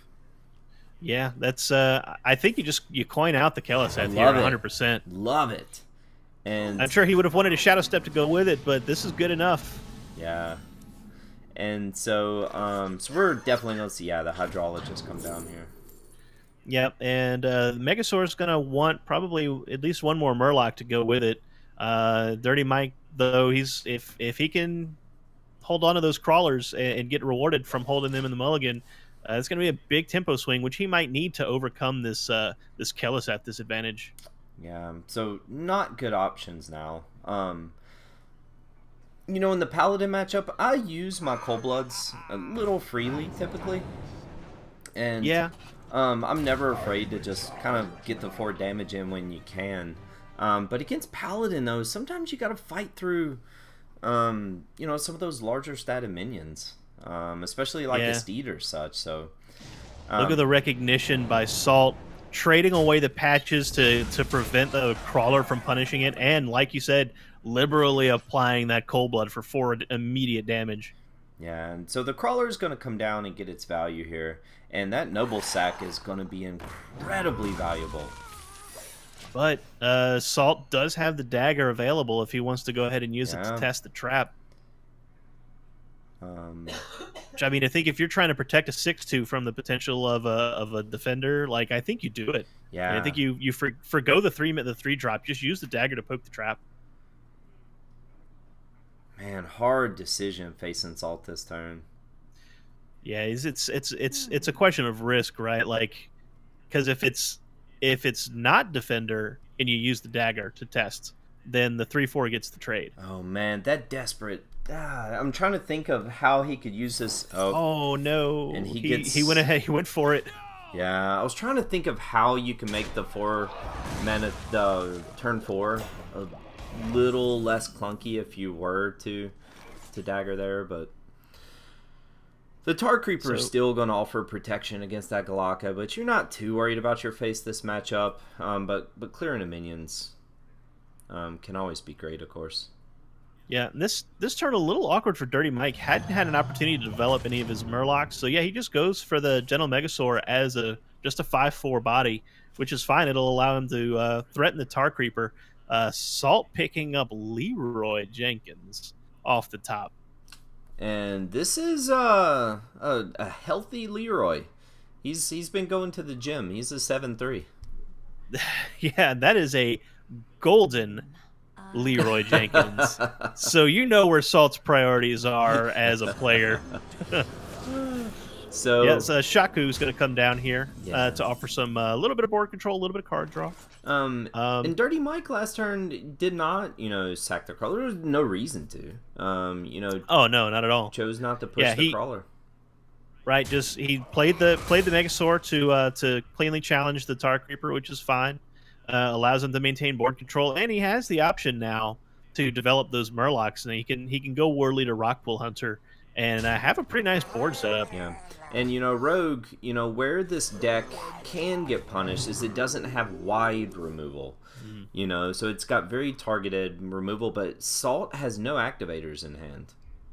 Yeah, like this is it's a deck that is so focused on combos and tempo changes from backstabs and cold bloods, and he's just got 5/5/7 and what amounts to an Ancestral Spirit, the Paladin variant.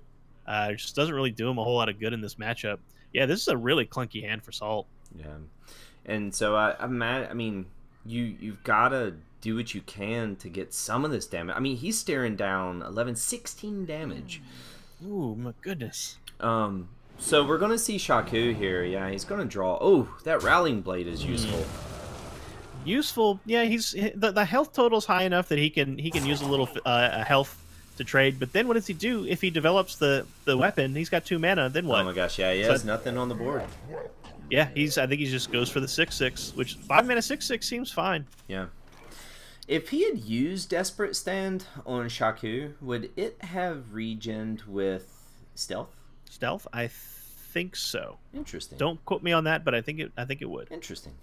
I was just because I mean, curious. if you summon, like, let's say you Barnes out a Stealth minion, would it have Stealth? Yeah, good point. Yeah. So the Consecrate plus a trade's gonna offer a clean trade for Dirty Mike. So he maintains his board, still has 12 damage on board. Firm control of the game state. Shadow Step finally coming into hand for Salt. But what does he do with it? He's got nothing to develop. Yeah, like it's too slow. I mean, he could drop Leroy, but all that does is get Dirty Mike 2 points closer to lethal, which I don't think he wants to do. Yeah, so and I might have cursed Salt. I think in the pre-match little segment, I said the thing that can happen with Tempo Rogue is you end up with a handful of 5 mana and 6 mana. Yeah. 7. And I think This sorry, is what Salt, it looks like. I cursed you, man. Sorry. Yeah, I mean, there's no activator for the Vile Spine Slayer. He doesn't have a minion to Shadow Step to activate the combo. Like, he literally has just nothing he can do here. I mean, he might just deploy Leroy just to trade away the War Leader. Like that might be his best play. Yeah. And so, you're gaining 3 health in doing so. Goes for the Rallying Blade to clear. Dirty Mike's 5 points away from lethal. Picks up the Spike Ridge Steed off the top. That's going to all but seal this game up. Yeah. I think you just drop it. Might make more sense on the Glocka. Yeah, I think so. Protect the Murloc just in case you pick up a second War Leader or another Gentle Megasaur. Yeah, sets him to 3. There's nothing Salt can do here. And again, just draws a blank.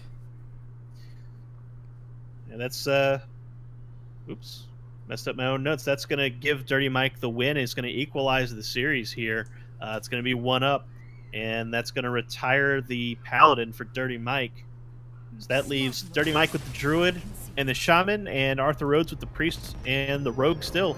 Now, the Priest usually hits Shaman pretty hard, but I've seen some variants of Shaman that are starting to turn the tide. Yeah. And so, for all of the hype for Rogue going into this week, we were able to see what can happen whenever It doesn't draw into those to that curve, Right. So yeah, no synergy whatsoever for Salt there. No activators when he needed it. He wasn't able to hold the board and really kind of snowball the game. And Paladin, I will say, Dirty Mike didn't draw into a ton of early game synergy. But the Paladin minion, he was able to draw into minions to even put onto the board, and Salt just couldn't. All right. So it looks like Dirty Mike switching to the Druid and Salt going on to the Priest. This is exactly what Dirty Mike wanted. This Jade Druid's going to have a huge leg up on the Highlander Priest from Salt. Yeah. So probably going to see Dirty Mike toss everything back but the Wrath, unless he wants to keep the Crawler for early game. I don't think you do. I don't see a reason for it. Yeah, we'll probably see him toss everything back but Wrath. I don't even keep the Wrath in this setup. I think you just go for all the ramp you can. Gotcha. And he gets one of them, gets a Wild Growth. And Salt though picks up Raza in the Mulligan. That's a and Anduin comes in as well. Wow. Oh my goodness. He's got 2 of the 3 pieces. The Salt actually threw back Shadow Visions, which I just glanced up to see what his Mulligan could have been, and he's just digging for his combo pieces and got 2 of the 3. Yeah, that's the way to win this matchup against Jade Druid. If you can get the combo online before the ramp sequencing is complete from the Jade Druid, you can actually burn him down with combo. So he's just going to use his cards to cycle and get to that combo and as many cheap minions and spells as he possibly can. Yeah. So these, not right now, drawing into your pieces is important, but, those turns 4 through 6 or 7 could very well dictate this matchup. Dirty Mike right now has Doomsayer, could drop Aya on a clean board. Dirty Mike's going to draw here. Yeah, they're gonna trade draws, essentially. Both Jade Idols coming into hand for Dirty Mike, so he's going to get an opportunity to start moving this Jade train forward. And it smartly, I think, holds that second idol. I think one of the things that people unfamiliar with the deck, one of the mistakes they make is cycling Jade Idols into the deck early on. Dirty Mike knows what's up. You got to hold that until late in the game when you can actually start creating a chain. Yeah. That's a great recognition from Dirty Mike. So Dirty Mike, another option he could have had was to drop a Doomsayer. Mm-hmm. Do you drop Doomsayer to have a clean board for Aya next turn, or do you just not care? I think it would have been worth considering, but I guess he's going to value the chip damage that these small minions can put in. But Salt's going to get things started here, putting Raza down. Lyra got picked up a turn ago as well, so he can actually start cycling in some fresh cards in preparation for Anduin. This could be a quick win if he can get that combo online. Yeah, so we're going to see, more than likely, I don't want to say a definitive, we could see Lyra Power Word Shield, but possibly Doomsayer? I don't know. Yeah, I think the Doomsayer is worth at least attempting. Spirit Lash could do a little bit of work, but probably not as much as he needs it to do. Like Lyra plus the Power Word Shield would make it a 3/7. Which, I mean, it is challenged on board, so all he would do is just cycle out a couple of cards, but that may be all he needs. Yeah. So if he were to get a 3/7 down, Dirty Mike would have to decide whether to use his swipe or not, or else it would clear the board for him. Which you have to get rid of Lyra. You cannot allow her to live on the board.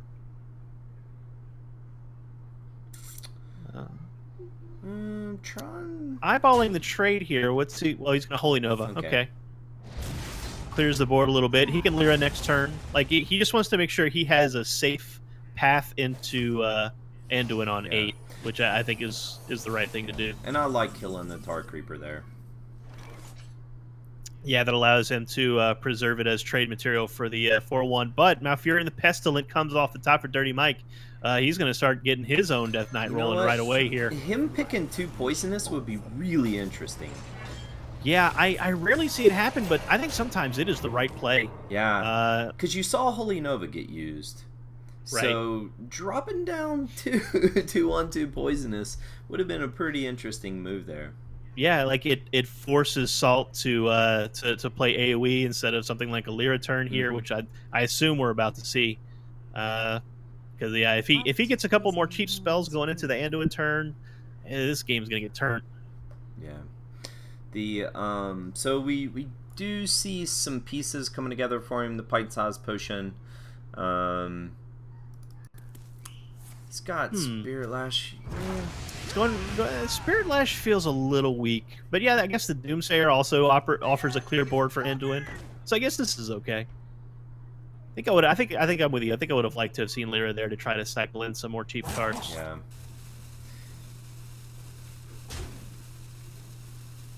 Make the bump, make the heal. Yep, get yourself up to 30 ahead of Anduin. Dirty Mike, yeah, not a lot of. Yeah, he's gonna ramp to 10 for next turn and probably armor up and wait. Yeah, because if he does use the Wild Growth here, I know, pre-Ultimate Infestation, our instinct was always hold Wild Growth to turn 10 when you're this close, but he can actually just ramp into Ultimate Infestation next turn if he wanted to. Look at this, he's gonna clear the Doomsayer. I don't know about this. Are 2 1/3s worth protecting with a swipe? I don't know. I guess he's trying to make room in his hand for the Ultimate Infestation. Okay. Maybe that's what the idea is. Yeah. I was sitting here a little speechless for a moment. I was like, huh, okay. I didn't see that come in, but I can see where it makes sense. And I gotta believe that Salt's gonna go for. He's going for Lyra? Huh. Okay. He's gonna do the Lyra turn now. I guess you've seen the swipe. It's gonna be hard to remove Lyra, but I think that's gonna end up being punished by this Ultimate Infestation turn coming up. Yeah. So Inner Fire, by the way, interesting pickup. This matchup could very well come down to just a couple of points of damage, but he's gonna go ahead and use it to draw, I guess. Yeah, it looks like he did get rewarded by getting kicked back a binding heal, but I think he threw away more cheap cards than he got back from Lyra. Yeah. So that may slow down Anduin's ability to push damage in. The Scarabs are going to allow Ultimate Infestation to clear off the Lyra and reset the board for Dirty Mike. But that's going to be a perfect position for Anduin to clear off the 5/5. But Dirty Mike's got a full grip. Oh my gosh, man. And he drew into some great cards for this matchup, too. Jades and Jades and Jades and a Fandral. Yeah, that Fandral Wrath is going to get some work done. And he got 5 cards that he probably would have handpicked. Look at Salt. Salt again declines Anduin and goes for a Kazakus 10-mana potion. Durden, I gotta say, I don't know if this is the way to go. Like, you're holding Anduin in hand. You need material to start machine gunning down Dirty Mike. So you usually want to go for the 1-mana potion, but he goes for the 10. Yeah, and Salt's playing this matchup very slow, and Dirty Mike now is damn near just a card tank up. Yeah, like you never want to let Jade Druid be in a position to dictate the board and start putting down Jades, but that's exactly what's happened. Now Salt is unable to pressure Dirty Mike's health total, and Dirty Mike's just going to start developing Jade after Jade after Jade here. Yeah, and by the way, the Jade counter now is above Dragonfire Potion, which is extremely relevant. Mm-hmm. Yeah, and Dragonfire Potion not present yet for Salt. Has not seen it yet. The 10 mana is deal 6 to all and draw 3, though, so that is going to clear the board and give Salt a full grip. But that's still another turn of development for Dirty Mike with all these Jades. Yeah, and so I'm guessing Salt's planning on Anduin clearing a Jade board. Maybe so. Okay. I'm trying to... that could be his line of play here, because if Dirty Mike drops Jade Spirit, Jade Blossom, Jade Idol, or Fandra, or whatever it might be, those Jades are going to get cleared with an Anduin turn. So I'm guessing that's what his plan was. Yeah, but the thing is that it puts you a turn behind the Jade Druid at all times at that point, right? Yeah. Because if you develop Anduin first and you're able to answer the first big Jade spread with the Dragonfire Potion or with the Kazakus Potion, then that allows you to stay ahead on the health total and continue to pressure the health total with the hero power. But he's done it in the opposite order here, and now he's the one behind the Jade counter, and he's the one under pressure. Yeah, I agreed. And by the way, he just cycled, and which is fine. He was down to 9 cards, I believe, but not having that second UI in hand and cycling kind of. It puts you that much further away from that second UI. Yeah, and I believe Salt just missed a hero power activation before the Anduin. But this sequence will allow him to get full board clear with the Shadow Word Pain on Fandral. So he has at least neutralized the board. But again, Dirty Mike has a Jade in hand and another one that just come in off the top. Here we go. And Dragonfire Potion is not going to save him. No. What are you talking, man? Salt was playing for Battle Rage. Of course he was. That's why he left that 1 damage on there. Well, there you go. Yeah, he needs to plan for just in case he can draw 1 card off of a warrior card somehow. Yeah. But now Dirty Mike has set up. This is going to present 17, 19, 22 damage from the board, and then 26 after the swipe is added in. That is just a few points, 4 points off or 5 points off of lethal. And Salt now has no way to clear these Jades. So I'm trying to think of what he could do. He could ping a Jade, play a loot hoarder, ping it again. You want to cycle your loot hoarder? He's going to try and use the Dragonfire Potion here to clear. Looks like. Yeah, he's trying to think of his best turn here, and I think you got to get the Velen, right? Like.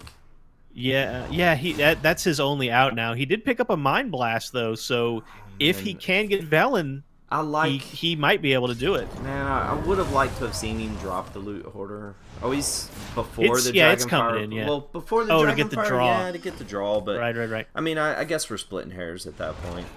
Yeah, and I think Dirty Mike's not under any health pressure yet, so the chip damage is real relevant.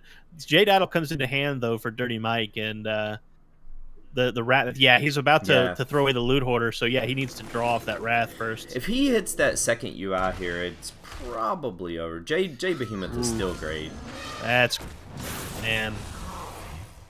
Although that is both Jade Spirits, both Jade Blossoms, and both Jade Behemoths and Aya. He is down to just Jade Idols now, and there's no draw in his hand. So the draws may have saved Salt here if Salt can clear this the 10-10 and the 11-11 somehow. I don't know how he's going to do it though. Yeah, I don't think he has any draw in hand. Gnomish. I mean, you got to drop the Gnomish here.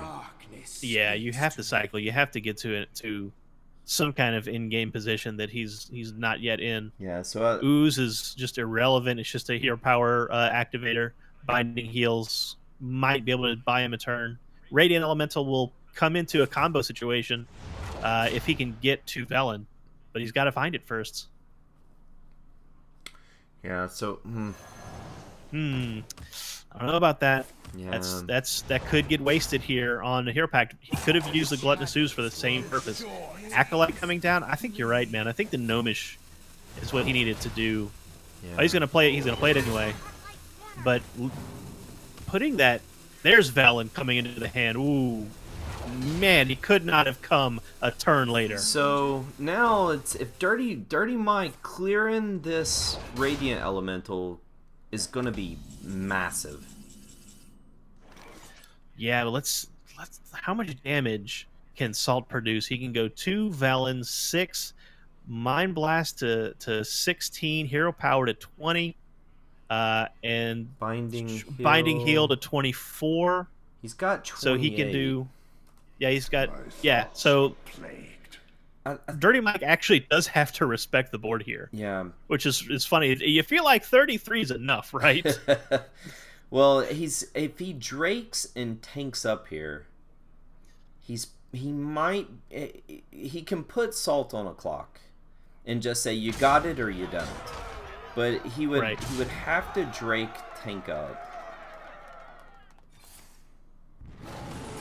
No, he's gonna clear the 1/3. He's gonna respect the the card draw before the Drake. Yeah, I like. This is exactly what Dirty Mike needed to do.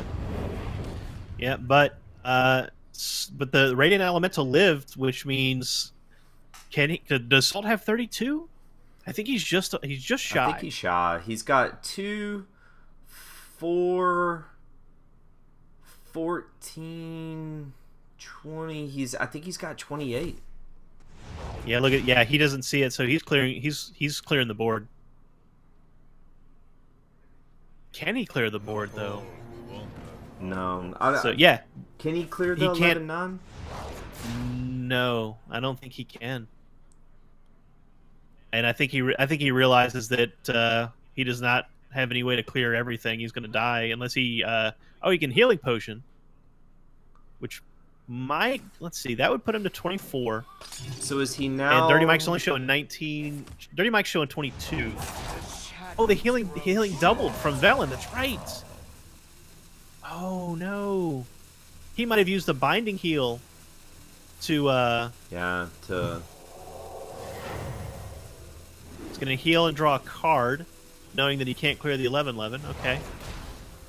And use the rest of the board for trade material. Yeah. Okay, so this kind of gives him a new clock, but that 11-11 is going to clip off the Private Velen. And Dirty Mike now has 2 nourishes in hand to draw into those idols. So, I know what Salt was trying to do, and by the way, that might have been his best line to win, but it kind of feels like a red flag. I mean, a white flag in this situation. Yeah. Yep, there's you. That's it. Yeah, once that second Jade Idol goes into the deck and Dirty Mike draws some cards, it puts down the 12-12. So I think he still has one more idol in the deck, right? Yeah, he does. He's got one more there. So you can the hero drop power the Glocka for tempo here. Oh, yeah, absolutely. So now Dirty Mike's showing 28, plus Swipe is 32.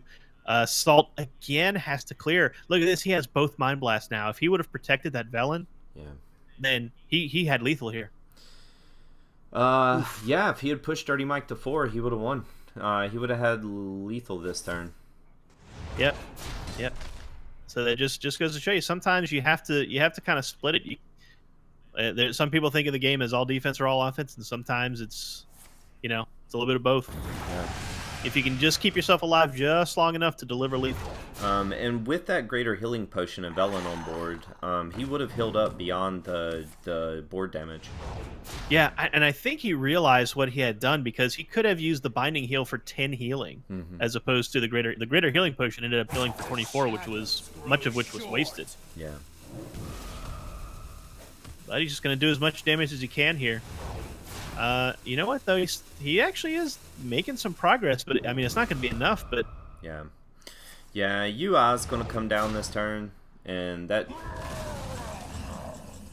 Let's see. The UI Plague not useful. Yeah, UI is going to heal him up 5, and you have to imagine that 12 is going to. Well, no, I mean, he's got 3 cards in hand, and Velen's gone. I think he's safe just to push the 12. I don't think he UIs though, because he's down to 4 cards in the deck. I think he has to nourish here. Yeah, he's got to draw and well, even if I guess the Jade Idol draw is going to dictate a lot here. Yeah, Spreading Plague for a single Scarab. Okay. And then if you're Salt, do you use I think you have to use the greater healing potion here, right? Oh yeah, I don't think you have any way around it. I mean, because he has to suspect that there's a swipe in hand. He's only seen one. The deck's just about drained. It's a real threat. But the Priest of the Feast is going to give him a little bit of breathing room. Yeah, so I think you silence the Scarab and push the 2 from your Glocka. Okay. And yeah, looks like that's the play. Yeah. All right, and then the greater healing would give him bring him back to full and give him another turn or 2. Yeah, you got a greater healing here. You've got that 3 damage hero power. I mean, that alone. Okay, yeah. So here comes the healing. Oh no, you've got to. Yeah, well, he's trying to get it all in the right order, but yeah. Okay, okay. He makes the pick. Yeah. Almost put himself behind the 8 ball. But yeah, look at this. He's almost won the game. We've not seen Holy Smite, have we? No, he has not drawn it yet. Okay, so Holy Smite is 4 damage, UI would push him to 9. I suspect that Dirty Mike probably wants to, like, that 12-12 is just going to stick no matter what. So Yeah. I think he wants to use that 12-12 to remove the Priest of the Feast. Yeah. Yeah, and then just can use Nourish plus Idols to just continue the Jade Chain. Although, I mean, I think there's still an idol in the deck, right? He didn't use them all, there's still one idol left, yeah. Okay. Because if he can get rid of the Priest of the Feast and get his armor moving upwards, he might be able to live, because Salt's down to just a single card. That's only 2 activations of the hero power. But he's gotta get that 3/6 out of the way.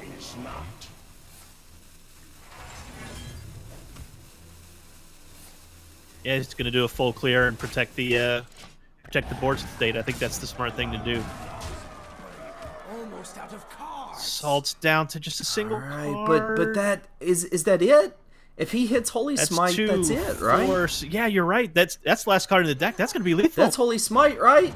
I'm out of cards. Oh, He's not running it. Potion of Madness still does it though. Oh yeah, you're right. But my goodness. Oh my god. This is a Velen packed Highlander Priest that doesn't run Holy Smite. I'm just like, Oh man. I'm a little floored by that. But he managed to just that Novice Engineer was the exact thing he needed to finish that game. Yeah. I can't believe the sequence that went. You know, I didn't know that Salt had it in the right order, but he managed to pull it off. So Wow. tip of the cap, man. That was something else. I totally. I mean, he used his damage to clear the board at times, and survive those extra turns, and hats off to him. He drew into it. Yep, and now Salt is left with just the rogue. Yeah. And that rogue has a really good chance to close out the series. He's got 2 shots at it against Druid and Shaman. Yeah. And 2 very good shots. The Shaman, man, I'm trying to remember the VS data. The Shaman might be a little favored, but that Rogue can just raffle stomp anything.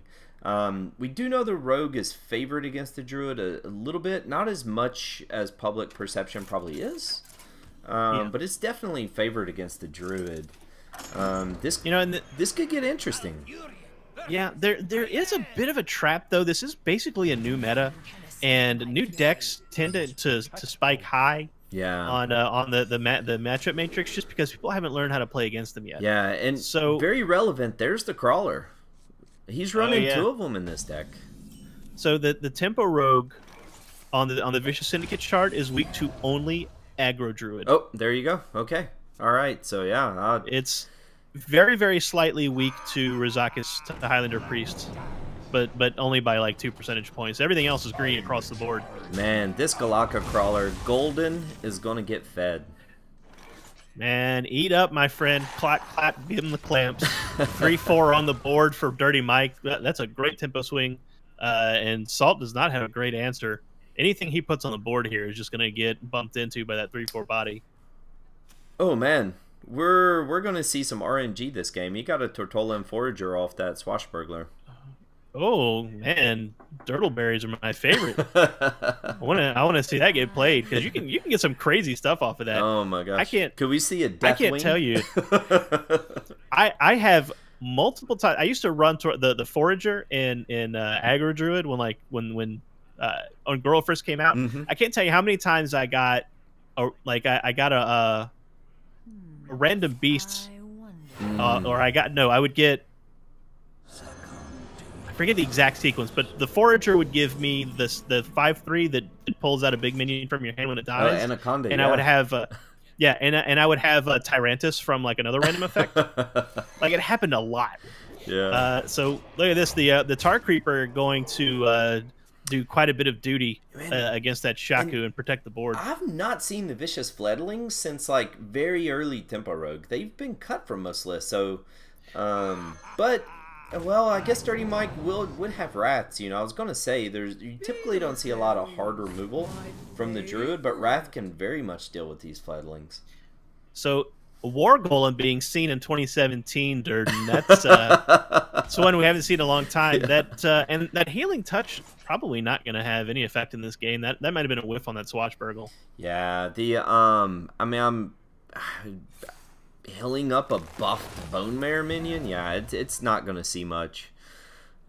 Yeah, this board looking pretty weak for Salt.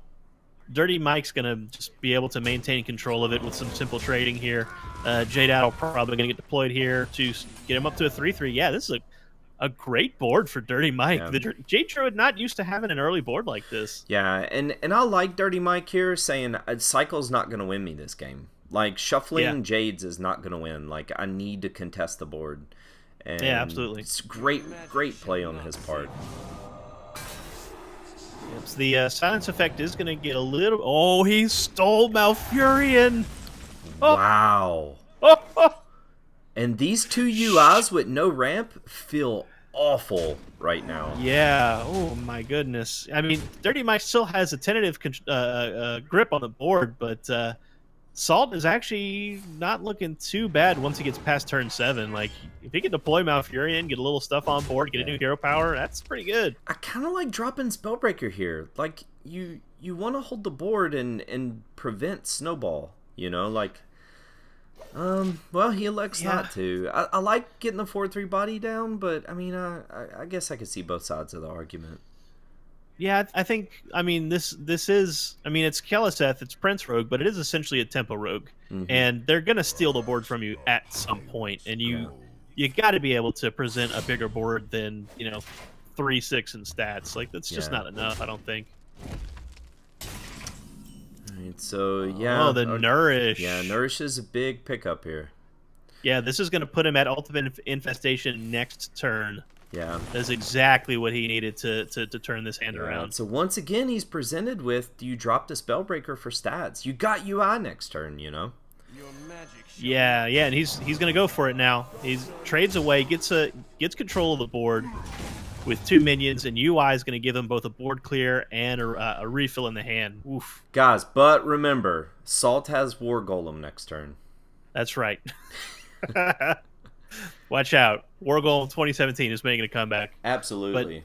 But this turn, look at this. There's literally nothing. He's got 7, 7, 7, 2 vicious fledglings that will get traded away, and a healing touch. I mean, what do you do with that? Man, do you just double fledgling here?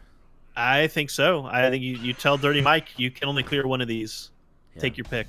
But actually, Dirty Mike is going to be able to clear them both. Ultimate Infestation plus the Spellbreaker is going to make a full clear. Give him back the board and 5 cards. Oh my gosh, yeah. I mean, and dropping a 5/5, this is just why UI is just... Its power level has to be up there as probably the highest ever in Hearthstone. It's got to be up there. Like, being able to clear the board just in and drop a 5/5 body and refill your hand and get a little health, like, that's insane. And Salt finally picks up Keleseth on turn 7. No reason to not deploy him at this point. He's going to use that Shadow Step to double up and still have a little bit of room for a deck hand or a healing touch if he wants to use it. You just said healing touch in a rogue match. Did you? Yeah, right. I know that. Did you predict that at the beginning of the day? No, there's you will. There's no game of any class, Druid included, that I ever think I'm ever going to say healing touch. In the same match as War Golem, by the way. In the same match as War Golem, right? So I mean, Jade Spirit's a strong play. Man, what a huge turn! Like Salt's playing Rogue. He's got no board. He's got no removal. And Rogue, as we were talking about before, Rogue cannot deal with a wide board, and Dirty Mike's got all the space in the world here to continue to develop. Goes for the Wrath. I'm really surprised by this. Yeah. Like, what are you looking for? What are you drawing into that you don't already have right now in your hand? Yeah, agreed. I mean, Jade Spirit felt pretty darn good, but I mean, he's still spreading the board out. He's got a lot of damage on board. But he possibly... Could he have been threatening lethal with Aya Jade Spirit? Aya Jade Spirit would have put the board up to 5, 10, 15, 21. Yes, he would have threatened lethal. Yeah, with swipe in hand. So, Yep. so we're going to see the J Spirit bump. Could just deploy the Drake here if he wanted to. True. He's gonna go ahead and clear it with the minions on board, which is fine. I mean, he's pretty far ahead here. I don't think I mind using the minions, especially Salt's down to 3 cards. Like Dirty Mike's position is so strong here. He doesn't really have to take any risks. Yeah, you know, he could Wild Growth, he could dig, and just knowing that he's probably gonna drop Aya. I don't think there's any harm in leading with a Wild Growth here. Yeah, just to get one more cycle in. Yeah, it's not doing anything in the hand. You know Aya's gonna be the play. You may as well. Yeah, and he does draw into a tempo play if he wants to drop the crawler here. Yeah. Probably just go for the hero power, though. I mean, the crawler does present another tempo swing if another, like, for instance, a South Sea Deckhand comes into hand for Salt. But, man, he's just... Dirty Mike's so far ahead, I don't... Yeah, here comes Malfurion. Get those Scarabs down, man. Yeah, and he'll have the dagger up. He can get the Scarabs and the South Sea Deckhand down on the single turn. He has to, right? Like, there's no other play that lets him live next turn. Yeah. He has to know that swipe is a possibility. That's 18 damage, plus the hero power for 19. So, I mean, he has to put up the Scarabs or die here. Yeah. Oh, man. Oh, he goes for the poison! Whoa! I did not see that coming. I mean, I'm not saying it's wrong necessarily, but it's going to get punished badly by the Primordial Drake. Yeah. This might be the fastest Drake turn we've ever seen in THL. Salt, man, not like this. He regrets that immediately. Man. I mean, I understand that the 1/5s just get traded away by the board, but it gave you a turn that the poison tokens didn't. Yeah, and it was a big risk. That's it right there, by the way. Yeah, there's no coming back from this position. I think Dirty Mike's going to tie up this series here. Yeah, I mean, he can clear... He would have to use the SI, the South Sea, the hero power, and the dagger to clear the Drake, and but still leave up 10 damage on board with the double swipe in hand. That's it. Yeah, you're right, and that is going to bring us to a game 5 once Salt resigns the game here, and it's going to leave the Rogue up again against the Shaman. Yeah, this would not be a reverse sweep by the books, but the Tempo Rogue Salt brought, if the match goes to Dirty Mike, if the series goes to Dirty Mike, would have been responsible for all 3 losses here. Yeah, I mean, and as much as Rogue is kind of being hyped as this is the new hot deck, like he sure has lost 2 games with that so far. Yeah, you know, I'm curious about the double vicious fledgling bring. Yeah, that's not a tech that I have seen in Prince Rogue so far. Yeah, I saw it on very early list. But I mean, this was like super early, you know, Tempo Rogue, like first day or two that it, you know, it had kind of been streamed and kind of come into popularity, but I've not. It got removed pretty quickly from most lists, and I haven't seen it since. Yeah, you're right. The only decks I'm seeing with Vicious Fledgling right now are Zulok, some variants, and those people who are still running Aggro Druid, which is actually still pretty good. Yeah. Dirty Mike. Not a bad opening hand, Corsair, Firefly. But Salt actually has a decent opening hand of his own, although I think he'd want to be on the coin with that SI7 agent. Yeah, no, this is... he threw the whole thing back. Everything. I think he's trying to hard mulligan for Keleseth. Okay, yeah. But Dirty Mike's going to take the board here. Yeah, that is a risky play. Like, if you do the numbers... Hard mulliganing for Keleseth on when you're on when you're on the play, it's like just above 20%. It's really hard to draw Keleseth. Yeah. So I think if you have an opening play, especially against Shaman, I think you have to take it. But look at this. Salt being really badly punished by his mulligan choices. No play turn 1, no play turn 2. Has to resort to Dagger. And Tar Creeper is going to be his only option next turn.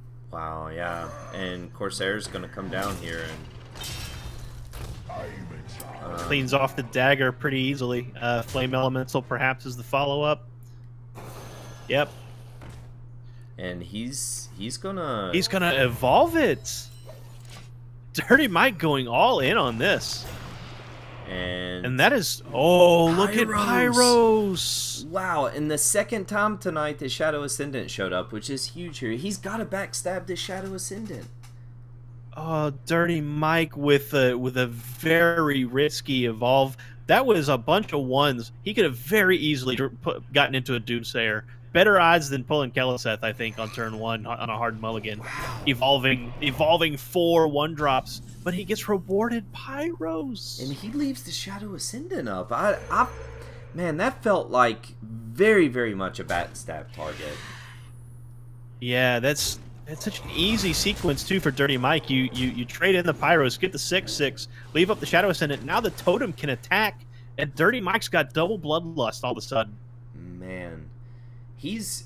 Dirty Mike can throw the Jade Lightning to the face, knowing that he's got a great Jade Lightning target here. Yeah, zero development from Salt from that rogue. Jade Lightning just continuing to protect the board. Shadow Ascendant is getting this board out of hand quickly. This is lethal. I think you're right. That is 3, 5, 7, 8 plus 12 from the Bloodlust. That's 20 damage. That's it. Yeah. And will that even... Okay, so he does get a little bit of a clear here in cleaning up the board. Yeah, so 4 damage remaining on board. 6 is still 10. I mean, do you just punch him for 10 here? I mean... I like Doppelgangster here. No, you're right. You got Thrall Deathseer in hand, and this rogue is not going to be able to clean up these Doppelgangsters. Rogue cannot clear all 3 of those Doppelgangsters. There's no way. So yeah, you're right, man. Thrall's going to come in and create an enormous board. Actually, this is just another Bloodlust. Oh yeah. Well, what are we talking about with Thrall? Yeah, there's Bloodlust. That's just 15 damage plus minions. I mean, it's yeah. No, I mean, even if he clears 2 more of these minions, that's still. Let's see, even if he clears out the biggest ones, it leaves 14 damage on board. It's still lethal. He's going to clear as much as he can. So this Vile Spine's going to clean up a little bit, yeah. 7. That's it. That's still... Yeah, that's still lethal. Yeah, 2, 4 plus 6 is 10. Okay.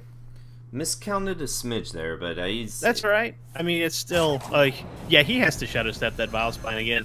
But Thrall Deathseer, still a great play here. Yeah. Just push in 4 more and get 2 7 drops.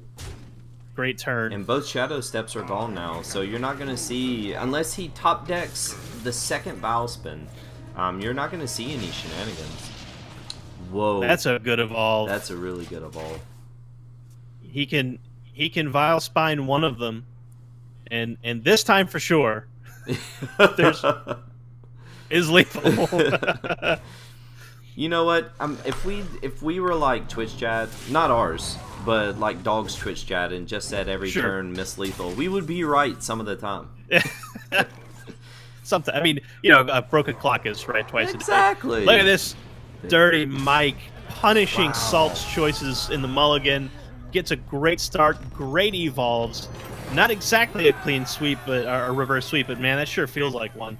Yeah, no, it wasn't by the books, but it feels like it. Salt gives up the rogue match in game 2, I believe. Yeah, he lost with it 3. He lost with it game 2, game 4, and game 5. He went 0-3 with the Keleseth rogue.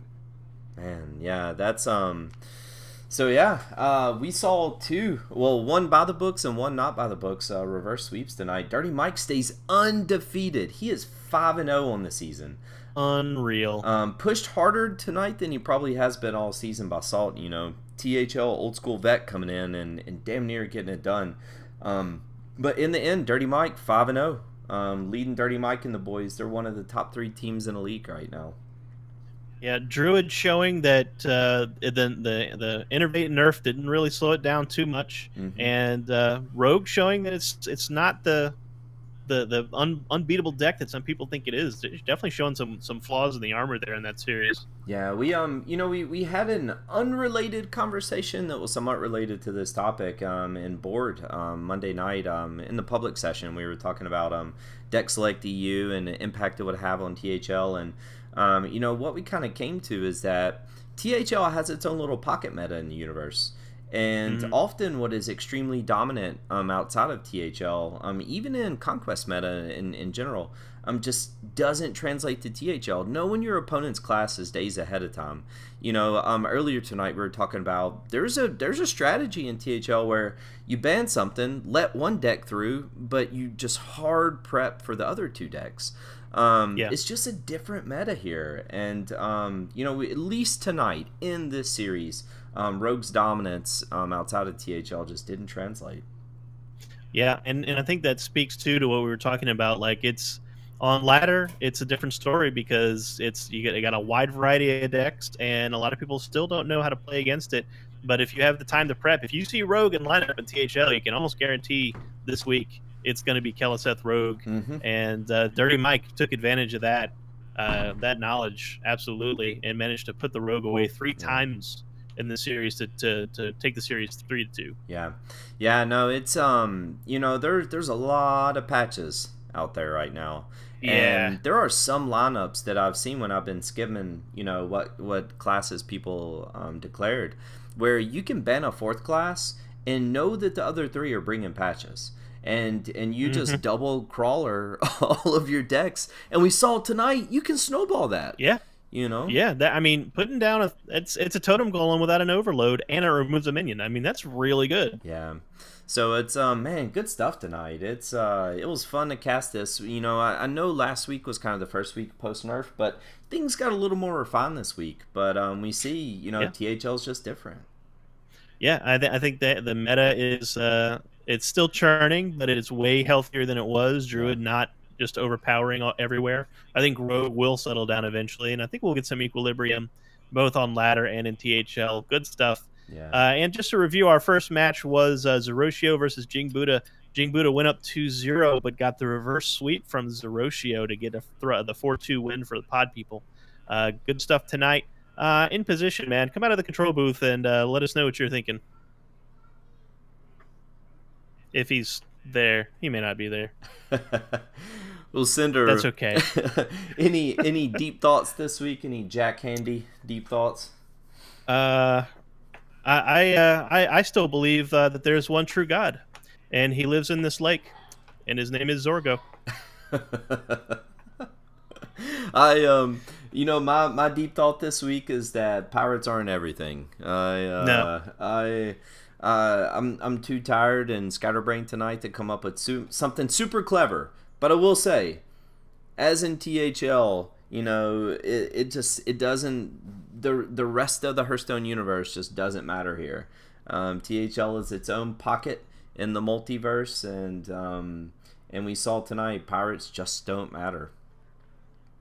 Yeah, they're a great tool if Patches stays where he's supposed to be, but if he comes into the hand, which is decently likely. We saw three times tonight. People drew Patches. That's why I try not to run Patches if I can help it, because man, nothing hurts more than drawing Patches. Awesome. Well, man, fun week, and Eon. We're playing TGW this week, and it's the battle of the heavyweights, and I think we have 1 or 2 matches tomorrow night on Salty Saturday. So I really, really hope you guys tune in and cheer on Eon. We're the good guys here, man. We're the good guys. Right on. Well, for Durden and In Position, who may have vacated the control booth, and myself, good night from Friday Night Fights, and we will see you next week. See you guys.